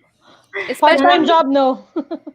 especially if it's odd jobs, like general jobs, like like if you're working in a restaurant, not at all, you know. Mhm. Yeah. Yeah, so yeah, I guess we answered that. Yeah. Next question from Shaika Jazz. What is the main difference in the interviewing process finding a job in our country, in I guess in Canada and from where we're from, Philippines? That's an interesting question. Thank you so much for asking that. Does anyone want to start? I want to start. Yes, In go the for it. Philippines, they're so strict. They're so formal. They have I, that structure that they have to follow. Here in Canada, it's so laid back. You know, you're just like chit chatting. That's mm, my yeah, I experience felt though. like there's more like a stricter, I don't know, like demeanor between. You feel Uh, intimidated to the like, right? okay, and what else? I mean, for me, same thing with MC. That's it. Like, for me, I feel like in the Philippines, we were trained how to be interviewed perfectly. To be the because like if the first time that the first time that I had my interview here, like I was really like wearing, I mean, my attire, even if it's just a restaurant thing. I didn't know because like that's how we were trained and this is how we were open-minded, open to that kind of industry. But same thing. So it's like it's really easy interview here in Canada. Yeah. So in terms of part-time jobs, I'm not sure if it's asking about part-time jobs, but in the Philippines, even just a normal job, they would require like bachelor's degree or, you know. But over here, you can actually work without that degree. They will just accept you as long as you have that personality or they can Yes. resonate with you. You don't really need that. But if you're doing full-time like skill job, I got like very difficult questions for my skill job, like technical questions for my Mhm. skill job. And that's a different story. So you have mhm, to know your stuff if you're going for a skill job. And then yes. I noticed here in Canada, they also look at your soft skills, right?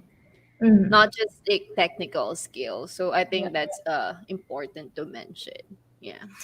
Yeah. As for me, I felt yeah, I was quite surprised like when they would tell me, okay, come in for the interview next week or like there's on-site training tomorrow if you can come in. I'm like, huh? That's easy. Like I've usually in the Philippines there would be a lot of stages and like I panel know. and but maybe I mean I don't have prior work experience. I'm only like recalling certain stories from my friends who applied for work there. So yeah, I guess it's in a way it's true. It's kind of laid back, or at least more chill here in Canada.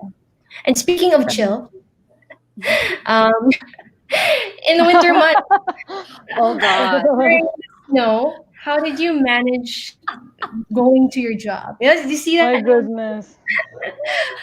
That one was one of my struggles when I was in Canada. I'm still in Canada. So when I was in Nova Scotia, I have to buy my own car to go to work, go to my school because of my transportation, because our transportation in Nova Scotia, so it's in small town. I wasn't in Halifax, guys, so we don't have that good transportation system in a small town. So I had to buy my own car.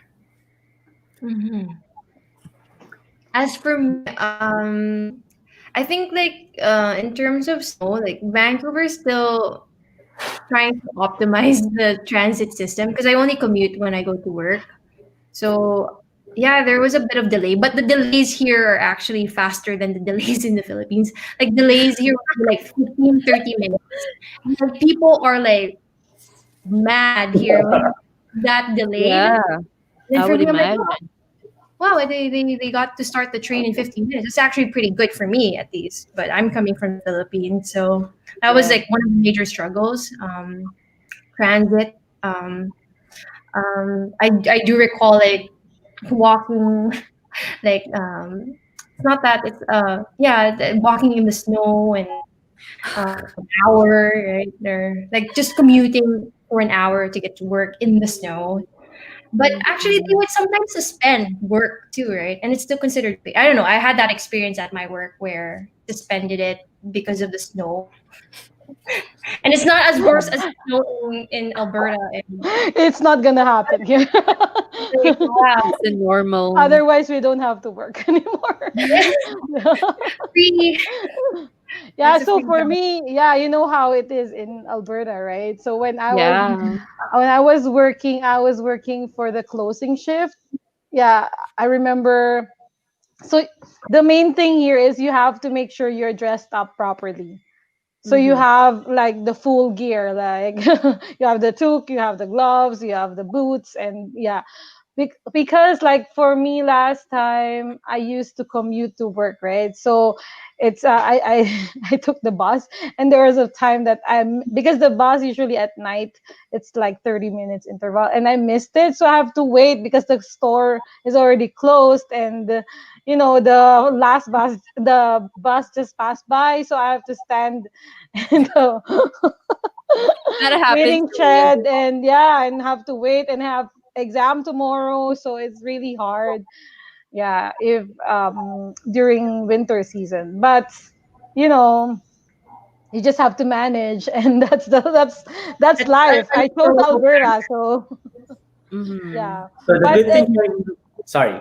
yeah, it's okay. You can avoid that if you will choose a part-time job that is near your place, That's or yeah, so if you can, then just do it. Mhm. mm-hmm.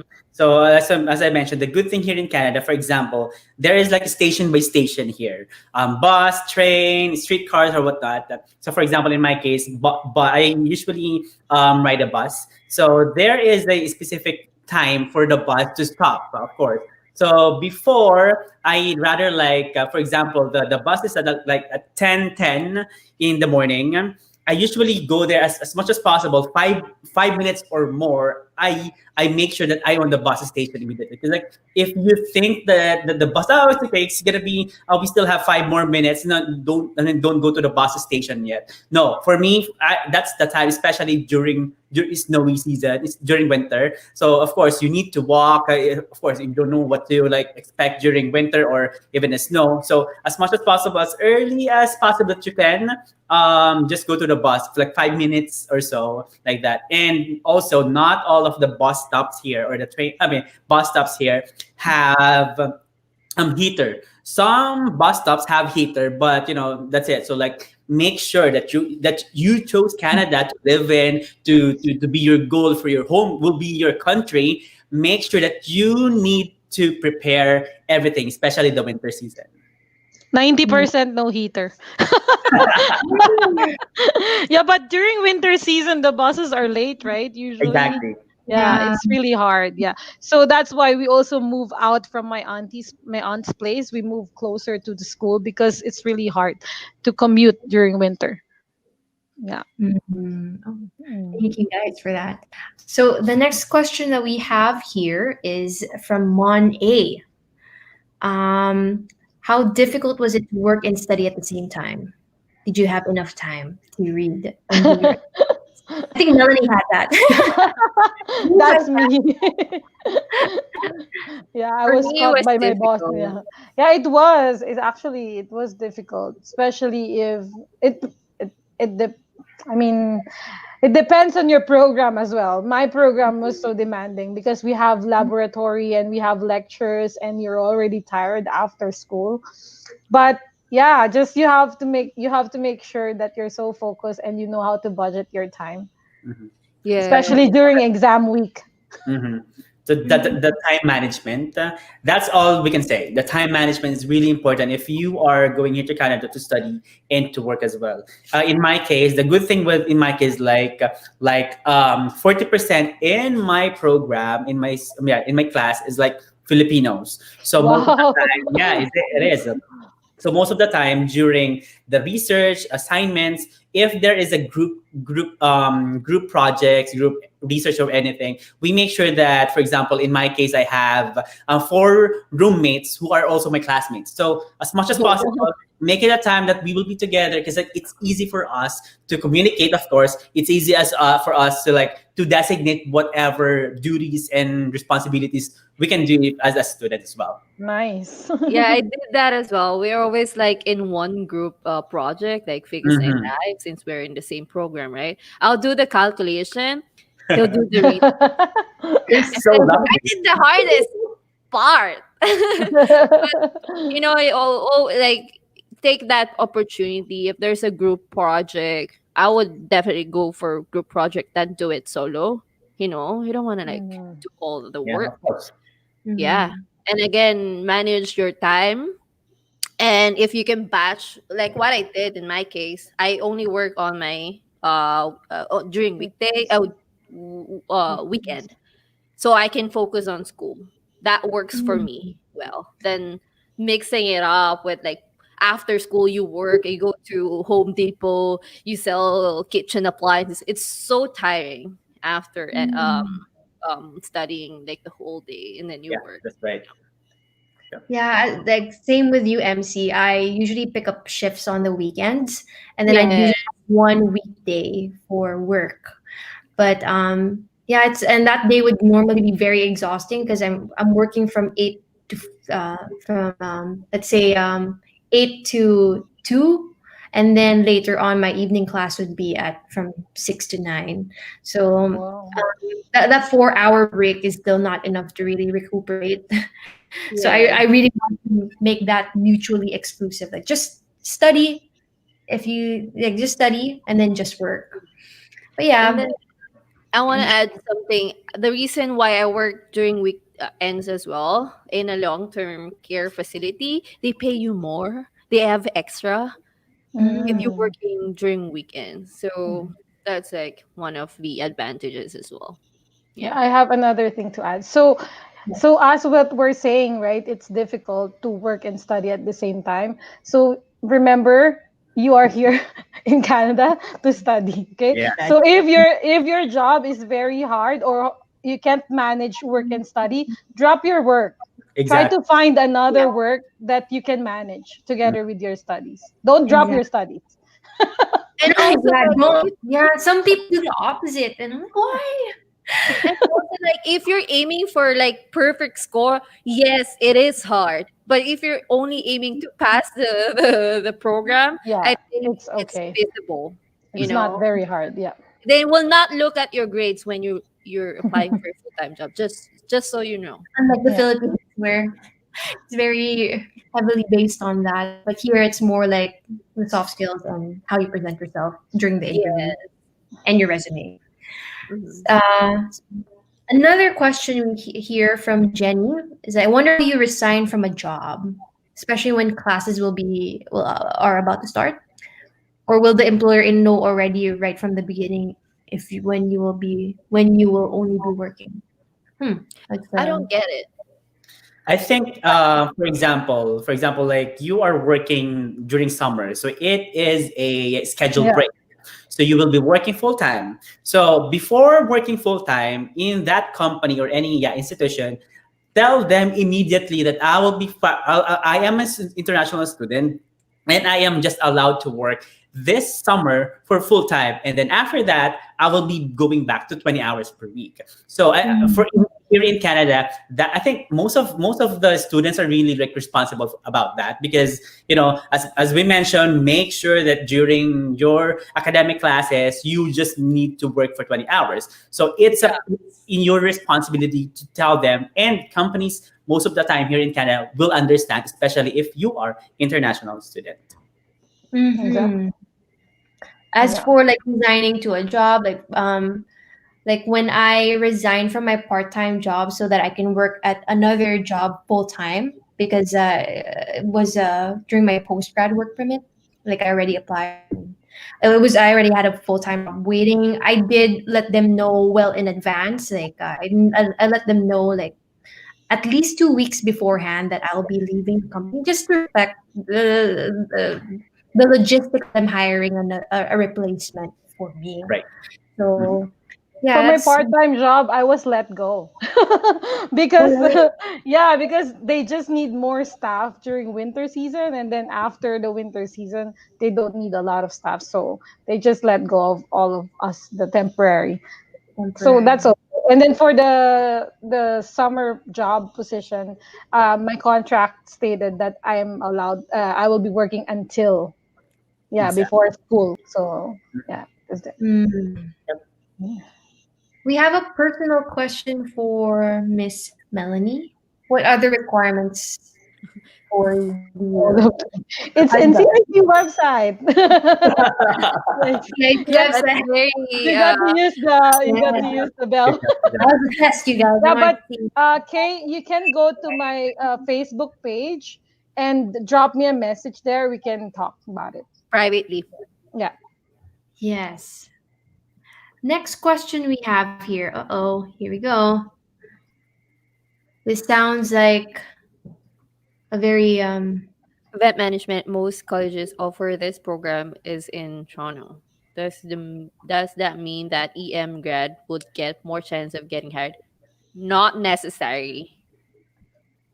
How about mhm. you, Jason? Since All this right. is So since it's kind of like in the hospitality industry, and I am in Ontario, right? Unfortunately, right now, Toronto extended their lockdown for 1 month again. So bars, restaurants are not open. So to be honest, I was still affected of this pandemic, even if I'm already in PGWP, and I had lesser hours because I am at the events. So not for usually during October, or yeah, September to December, that were the time that we had a lot of events, like especially for weddings, corporate events, and Christmas celebration as well. But unfortunately, right now it's so it we really decreased the time of our work, and also the number of people in specific events or specific gathering. So to be honest, for me, it really depends still with your eagerness. It still depend on the location that you will be applying. But for the hospitality industry, especially for the events, I think for my own understanding and for what I see, it will really affect your future decisions if you still push push the events management by like for a year or two. That's it. So for a year, because we still have this pandemic season. Mhm. Okay, thank you so much for sharing that. So let's now move on to this question. Sorry, because it's like the comments are coming in pretty quick. Um, can you retain a consultant job online overseas if you will be studying in Canada? That's kind of I will ding to that. To me, it's very a touchy topic. Yeah. yeah. Yeah, All right. not sure how to answer that question, as my knowledge on that is very limited. So, sorry, Jyoti, for that. As another question, Jody. Yes. Here we have another question from Saddam. Was your FB group of Filipino international students where in the members post the available jobs in their respective companies? Um For us in Kentville, Nova Scotia, we have that Filipino community group. It's a private group. Sometimes it's so hard to find that group because it's a very like specific name. I found that group when I posted in Pinoy Canada forum.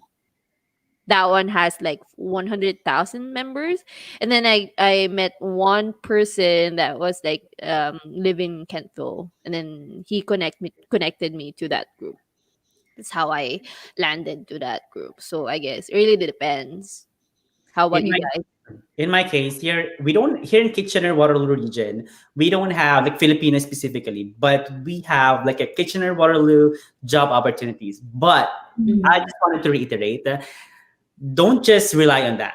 Okay, make sure Mhm. that you do your own research. It's better to do your own research than relying to that like group or whatnot, because we don't know if it's really like real, if it's gonna be Maybe scam it's a or scam. Yeah. exactly. So it's really much better if you do it by your own way. Yes, it's better if it's like in my experience, right? Like what I shared a while ago that I got almost all my jobs through referral. I didn't even use Indeed. Good for you. Yeah. Good for You. you. Yes. So you just have to develop that skill, Mhm. like Yeah. networking. Maybe you can just connect with Pinoy international students, and then, once you're connected, just let them know that you're looking for jobs. Referral. And yeah, yeah. Mhm. Just try to connect, like really connect. Just no, not just connect because you want job. Not So just connect in the group. Talk to yeah, other people. yeah, yeah. So let's now move on to the next question. Okay, let's say if you, I think I answered this though. If you found or Yes.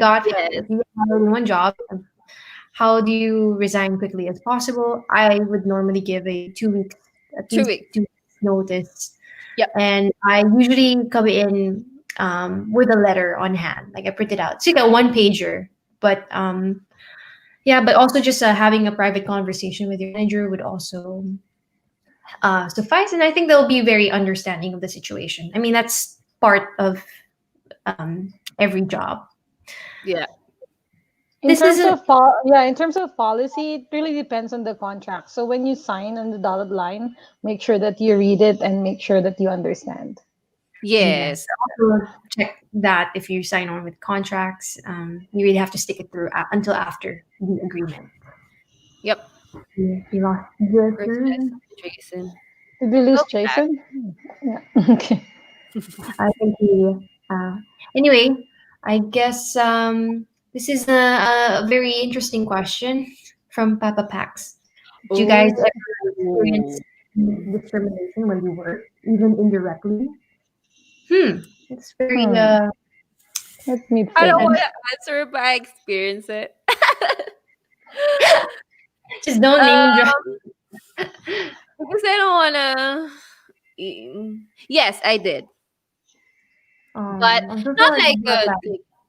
you know, not like super like to the height level discrimination. Like you will feel it sometimes, but like anywhere you go, everywhere you go, there's like discrimination. Not just here in Canada. I think that's part of life. That's part of our personality. I There guess. you are, Jason. We're looking for you. You're back. Welcome back. I guess. How about you guys? But I experienced it. With Can't regard to the remember though. discrimination, I actually had a video with my friends here. They are sisters, so actually they experienced discrimination. Well, they are working in a hotel as well. Especially, I think most discrimination that they experienced it was regarding communication. So like the one of the guests said like you don't understand me. Why are you here? The manager should not hire non English speaking employees, something like that. So Filipinos are really like, all right, it's okay. And then the good thing was like the manager was really protective with their employees, and that's it. So the hotel kicked the guests out. So it's still, even if there are still That's some nice. periods, yeah, some You discrimination. it happens, yeah. Exactly. And one time, we were walking, the three of us, we were walking in Dollarama, in the dollar store here, and there was a homeless passed by to us, and then he just mentioned to us, "You, you Asians, you should not go here." Like that, like Wow. exactly. And he is a homeless. So yeah, so there was still discrimination, but don't mind them. Like I mean, for me, with that kind of homeless guy, we didn't mind him actually. Actually, especially if they know that you're a temporary resident, you're not permanent or you're not Mm, Canadian citizen Yeah. yet. Yeah. yeah. They know I that heard you about But I that mean, too. need Yeah. to the viewers, I know, but to the viewers out there watching, if you feel any sort of discomfort from your job, I mean, as a full-time student, that's okay. Like, just quit, or like, I mean, why would you force yourself in an environment that Mm-hmm. is not Mhm. welcome for you? And it's so weird because Canada promotes multiculturalism, diversity, right? Yeah. And if Mm-hmm. your job is against that, then I mean, Mhm. it's not worth your time. So Yeah. that's also replaceable. So Yeah. It Sometimes could. it's not just from your employer. You will not just experience it from your employer. You will experience it with your customers. You will encounter some people that are anti-immigration. So some Yeah. kind mm, like that. Yeah. it's hard to, yeah, I get I that think. comment Yeah. over the net. I Like, think sometimes it also depends on how sensitive you are. Like mm, sometimes there are things that it might be just a culture difference, culture Mm. mm, culture to culture. They're probably not discriminating you, but you feel like they're discriminating you. So it depends on how sensitive you are. But yeah, of course there are really like circumstances that it's a discrimination, but you Mm. know I just don't mind them. I In my think that, case. yeah, actually Felix advised that to me, that grow some skin, because us mostly Filipinos were so sensitive, to be honest. Yes, So that's yeah, right. that's Hmm. that's true, Melanie. Okay. Hmm. moving on. I think I can answer this question. How did you connect or build network when you're fairly new to the country and know no one? Um, right off the bat, I can think of like volunteer work, Volunteer. or like join organizations within your school. Like Attend Yes. parties. Attend sorry, parties. And and then then, you never know, Attend right? You birthday could be at a party, parties. Free and then food and free networking. yeah, that's the perfect time. Because some people will notice and will go out of their way to help you, especially if they know you, like personally. Like I have had that experience myself, where because I know them and we're good friends, they were more than willing to help me out in my situation in whatever way they can. And I mean that's when you know no one, you have to make yourself you have to be responsible in proactively getting to know people here in Yeah, Canada. that's That's right. part of accumulating in any country. So you can't just like, it will come to me or whatever. You have to do something. Okay.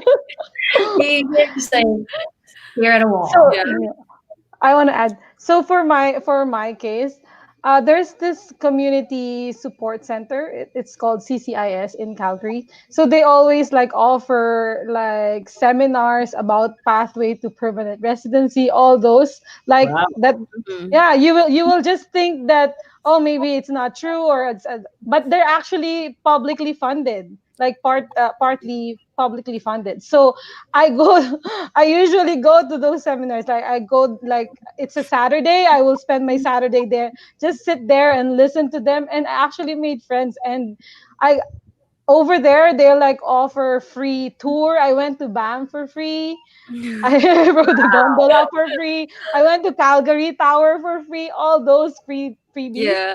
And yeah, I made connections. I attended their networking sessions, career networking sessions. So you really have to make an active effort in joining those communities. Actually, I want to add something specifically for Atlantic provinces. They have a study stay program. I don't know if you guys have that in your province, but this is Mm. specifically for um, graduating students of Mm. like a recognized school in, I think, most schools in Atlantic. So there's a study stay program in Nova Scotia. There's one in New Brunswick. So I think if you guys know Mark Mortel, Tina, they're He's here. I saw him comment, Mark. yeah. So Mark was part of that program, and they selected students to be part of that. That is a mentorship where you develop networking. So you Mhm. will get the chance to be with meet other businesses, or they will also teach you. They have different workshops too, so that's a good opportunity in Atlantic. So if you guys eyeing for NBCC, I have a friend too at NBCC. She joined this program as well, and she said it's very helpful, so that's a networking opportunity as well. Nice. Mhm. There's another. Oh, sorry. 5 years full-time mom, but braving the process of my study permit soon. You can do it, girl. More power Yes, to go, you. go. Yes, we will send our spirit animals. I will tell you, Micah, information is power. So research, Yeah, and that's make right. sure that you know the pathway and you will feel more confident. Exactly. That's good. Next, we have here, which is more ideal to do? Single applicant. I have a boyfriend. We've been living together. Hmm. Sounds like a ding moment. It's Okay. very specific, girl. I'm very sorry. I appreciate your question, but it's just something that we cannot She comment looks so young Yeah, though. I was about to 14 tell years you that. old. on. Okay. How many maybe years? just Not living maybe just together. a That's yeah, good that you guys are not living together yet. yeah. Uh, Just a comment. You cannot bring that boyfriend as a WP if you're not living together. I mean, I'm not encouraging you to live together, but yeah, you have to be common law partners legally. Yeah, Yes. in order for you to bring them. You need to live together for at least a year. But again, I think you're still under 18 years old. I would not advise to live together. Maybe come here as a single applicant. Ring the bell, ring the bell. Ring the bell. You're not allowed to have.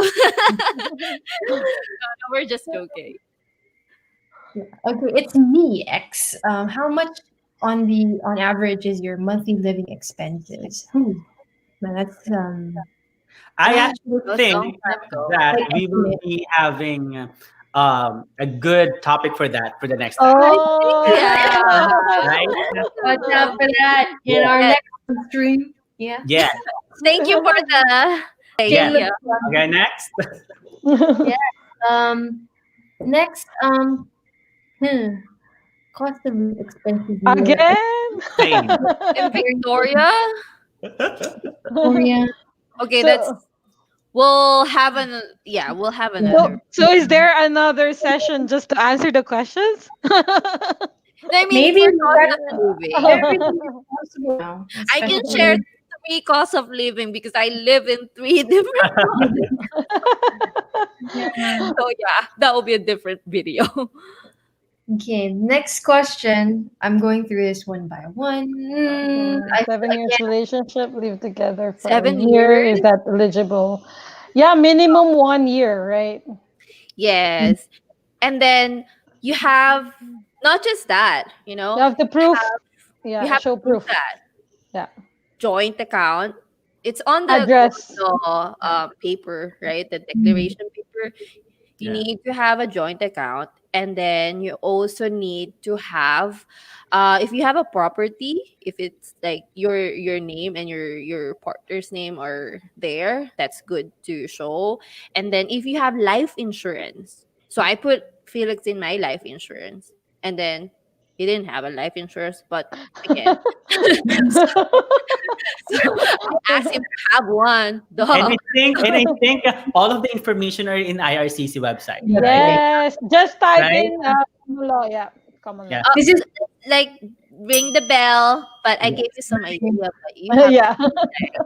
yeah. I'm All right. just kind of I'm sorry. It's totally unrelated, but I'm still looking at the chicken, the photo. Like the chicken is really staring me down. I don't know. I feel very uncomfortable Stop. right now. Yeah. The chicken looking at me. It's There's like actually the chicken a fear of asking. chickens staring at you from a distance. There's a fear for that, and I feel that fear right now. I didn't even realize that's a chicken. I know it's a cute chicken though. It's very angry. For MC and Jason, do you still have plans on becoming a nurse in You Canada? first, MZ. No, I'm not. Isn't that a regular job? I know. I'm definitely sure. I'm eyeing to. I think I'm building a business. If you guys know that I'm entrepreneur now, so I'm leaning towards that, and I want to be like a marketing, creative marketing, something like that. Mhm. I tried, but it's not for me. How about you, Jason?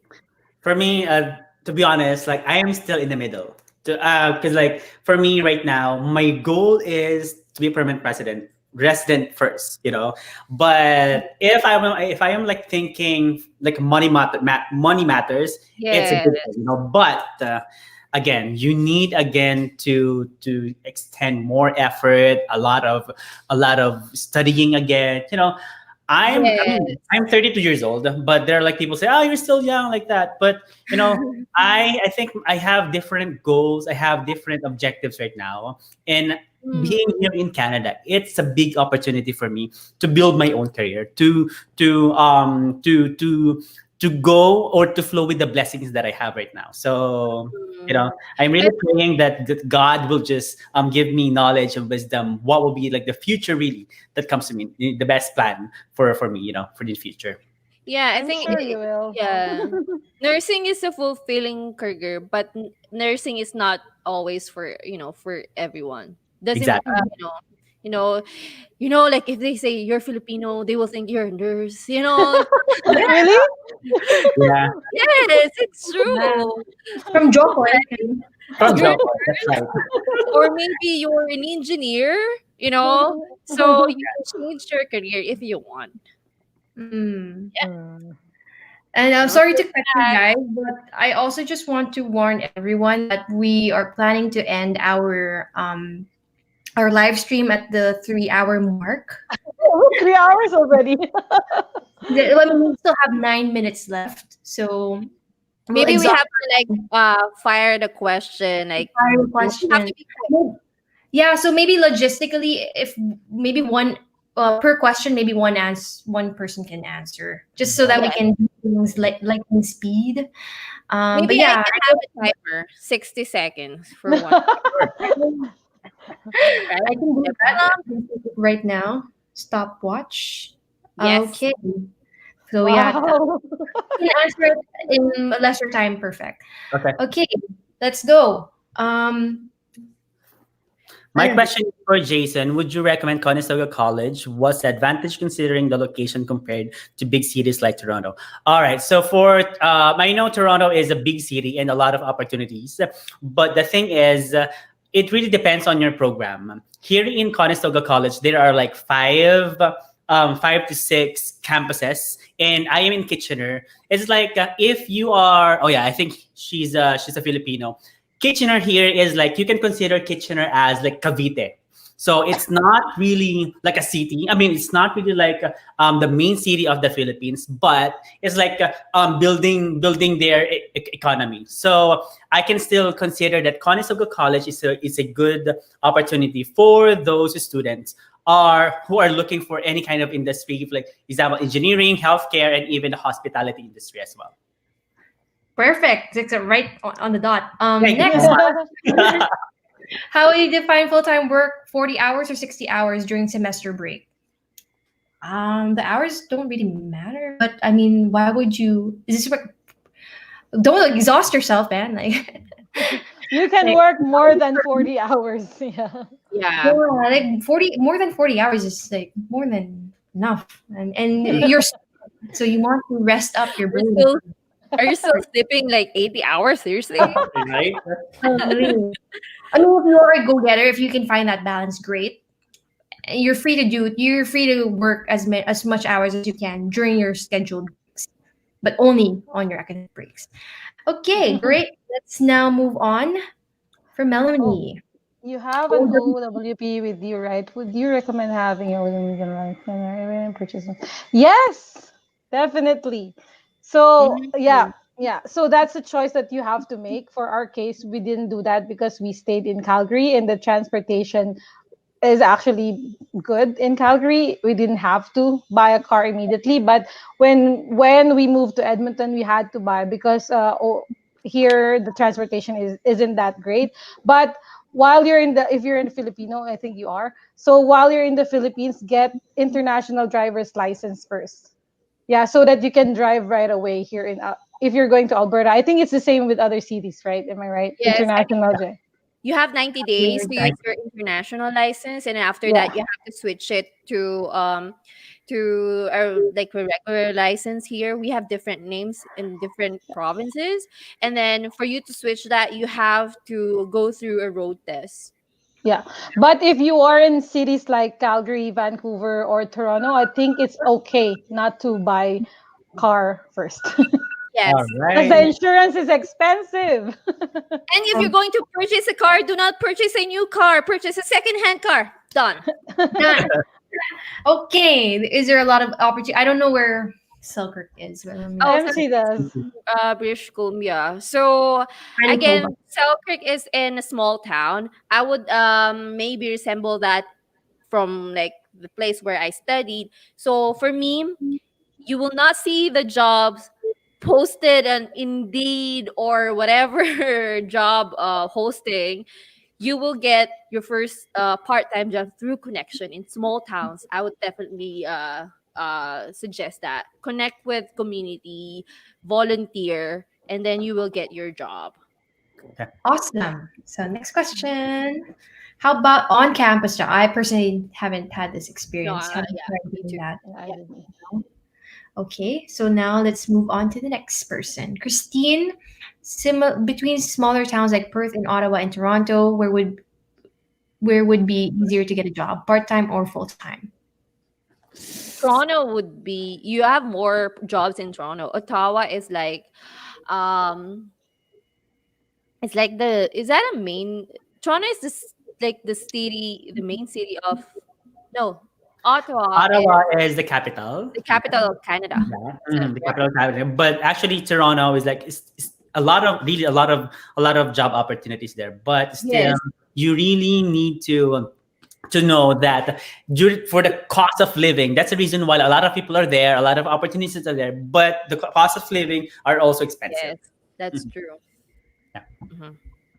Next, what kind of part-time jobs are more easily available in Atlantic Canada? And MC, which are the professional business fields in demand, like finance, marketing in Atlantic Canada? So for that, again, if you're in accounting, you will start as a bookkeeper first, or you can work as if you are taking a business management concentration in finance, you can work in a bank like Scotia Bank or CIBC.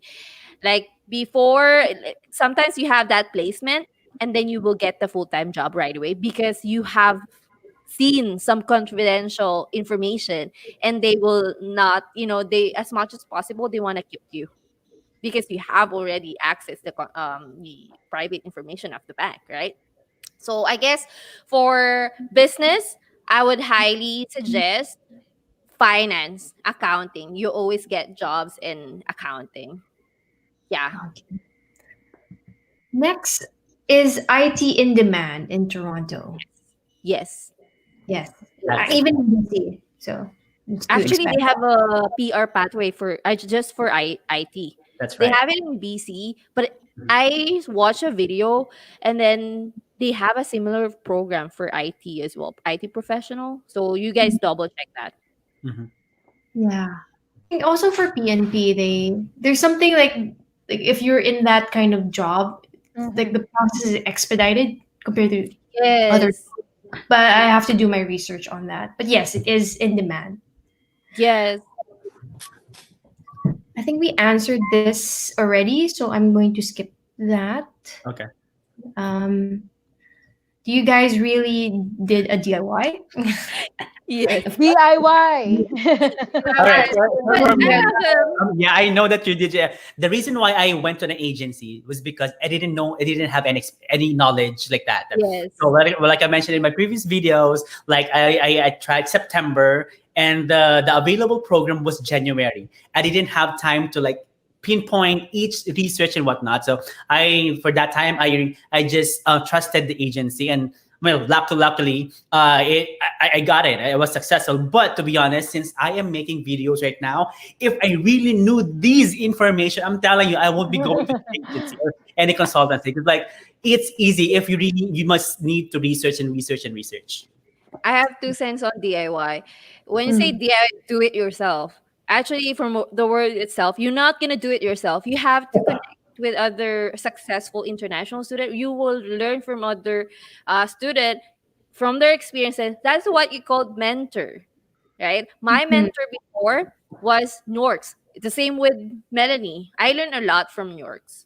Yeah, Abaya. mm. abayan. So I he yeah. was not a licensed consultant before, but he was so helpful for us during Yeah. that time. Mhm.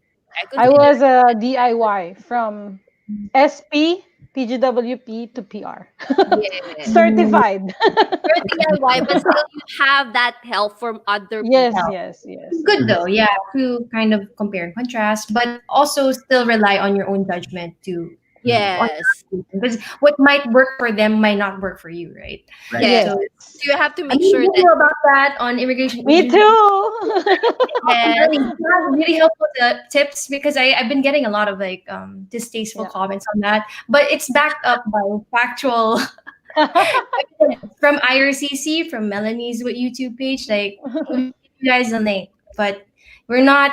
And again, we're always thinking of your best interest, right? We don't want anyone getting scammed, and we don't Yeah. want to spread. And we don't, yeah. Anyway, All right. Okay. Let's I digress. But I guess it's already. I guess let's just answer the last question then. maybe we get like 3 more. That's okay. I'm Okay, okay. Are you guys okay? I'm It's okay. up to the host. Yeah. Are you I mean, okay? Because I three. can do this while we're streaming.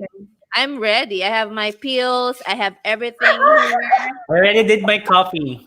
Wow, you're on your breakfast Okay. Oh my gosh. We It's have another question. it's 1 in the morning, Jason. Jason, Fine. so I'm still let's good. just I'm stick still to awake. the three questions. Sure. Okay. Yeah. okay.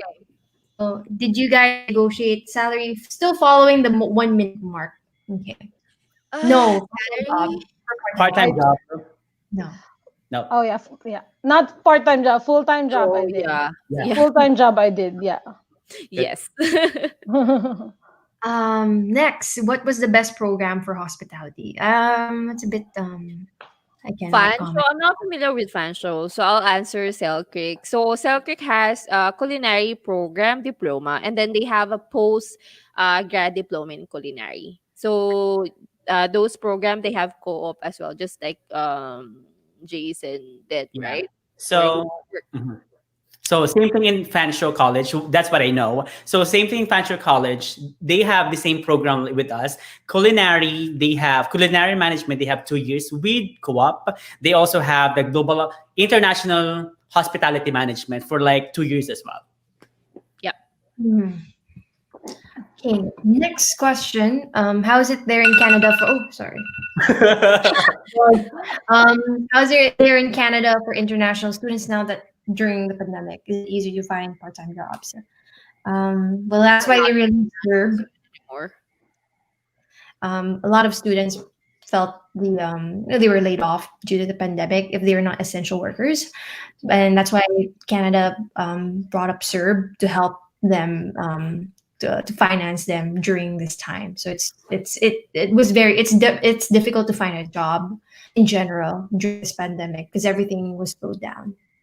Mm-hmm. And I guess last question, um, would you recommend study pathway for mature students like 30 years old? Have you Have met you met any? any? Yes, myself. Myself. Like to introduce I was like almost 30 that time. Same. Oh my Yeah, I was almost I was 31. 30 when I applied. Yeah. Yeah, so you will definitely go through like you will get your study permit approval. How do you think I fare? Yes, I did well. I'm a permanent resident now. They failed. living. I think Actually, for I have 2 cents on that. Like, how did you think they fare? For nurses, I just like learned this from people. They counted the hours from the Philippines, and then for Mm. nurses, they have like ranges, right, per hour. Mhm, Let's yeah. say you already have experience for 3 years, they will count that. Mhm. So make sure that you negotiate. I think for the student permit application, in my case, like I think there's not really age is not really a factor, but not really, really, really a factor. But the thing is that your strategy, how to get your permanent residence. So Mhm. because as you know, if you get specific number of age, there will be, if, for example, for the express entry, it's it may affect, but it's up to you how to strategize and make sure to read and research about about permanent residence application in the Oh, future. I didn't understand her question. I thought she was asking about the salary.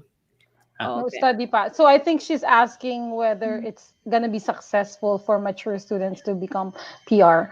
Well, based You on my can see experience, here, the three yeah. of us, But right? yeah, take advantage of your work experience. Like if Exactly. you're 30, you probably have a lot of years under your belt, right? So use that to get a skill job in Canada, to get PNP, Mhm.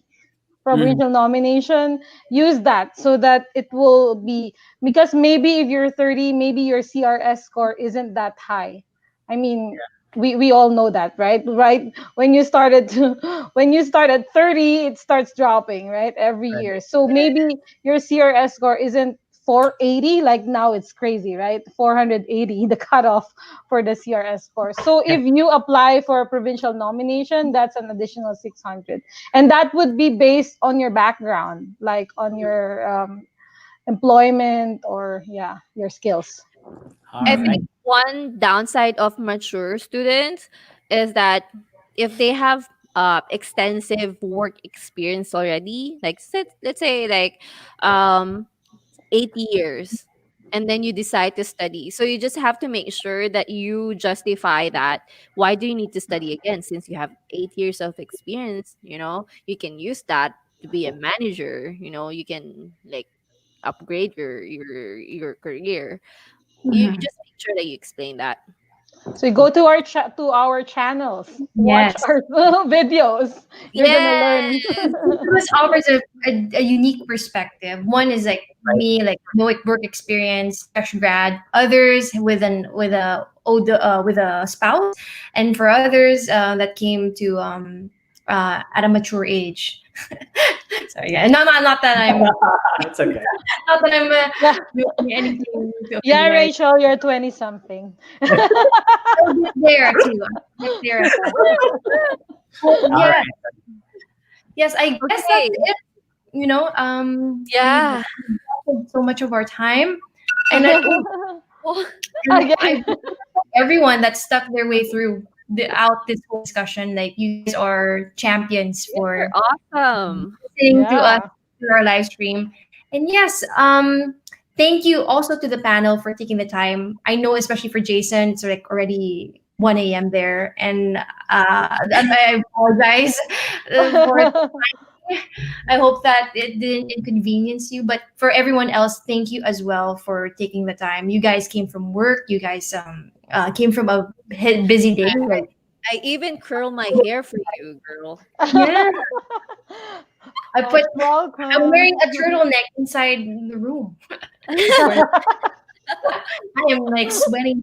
So I wanna cap off the day and yeah, again, thank you so much for your time and thank you to all the viewers out there watching.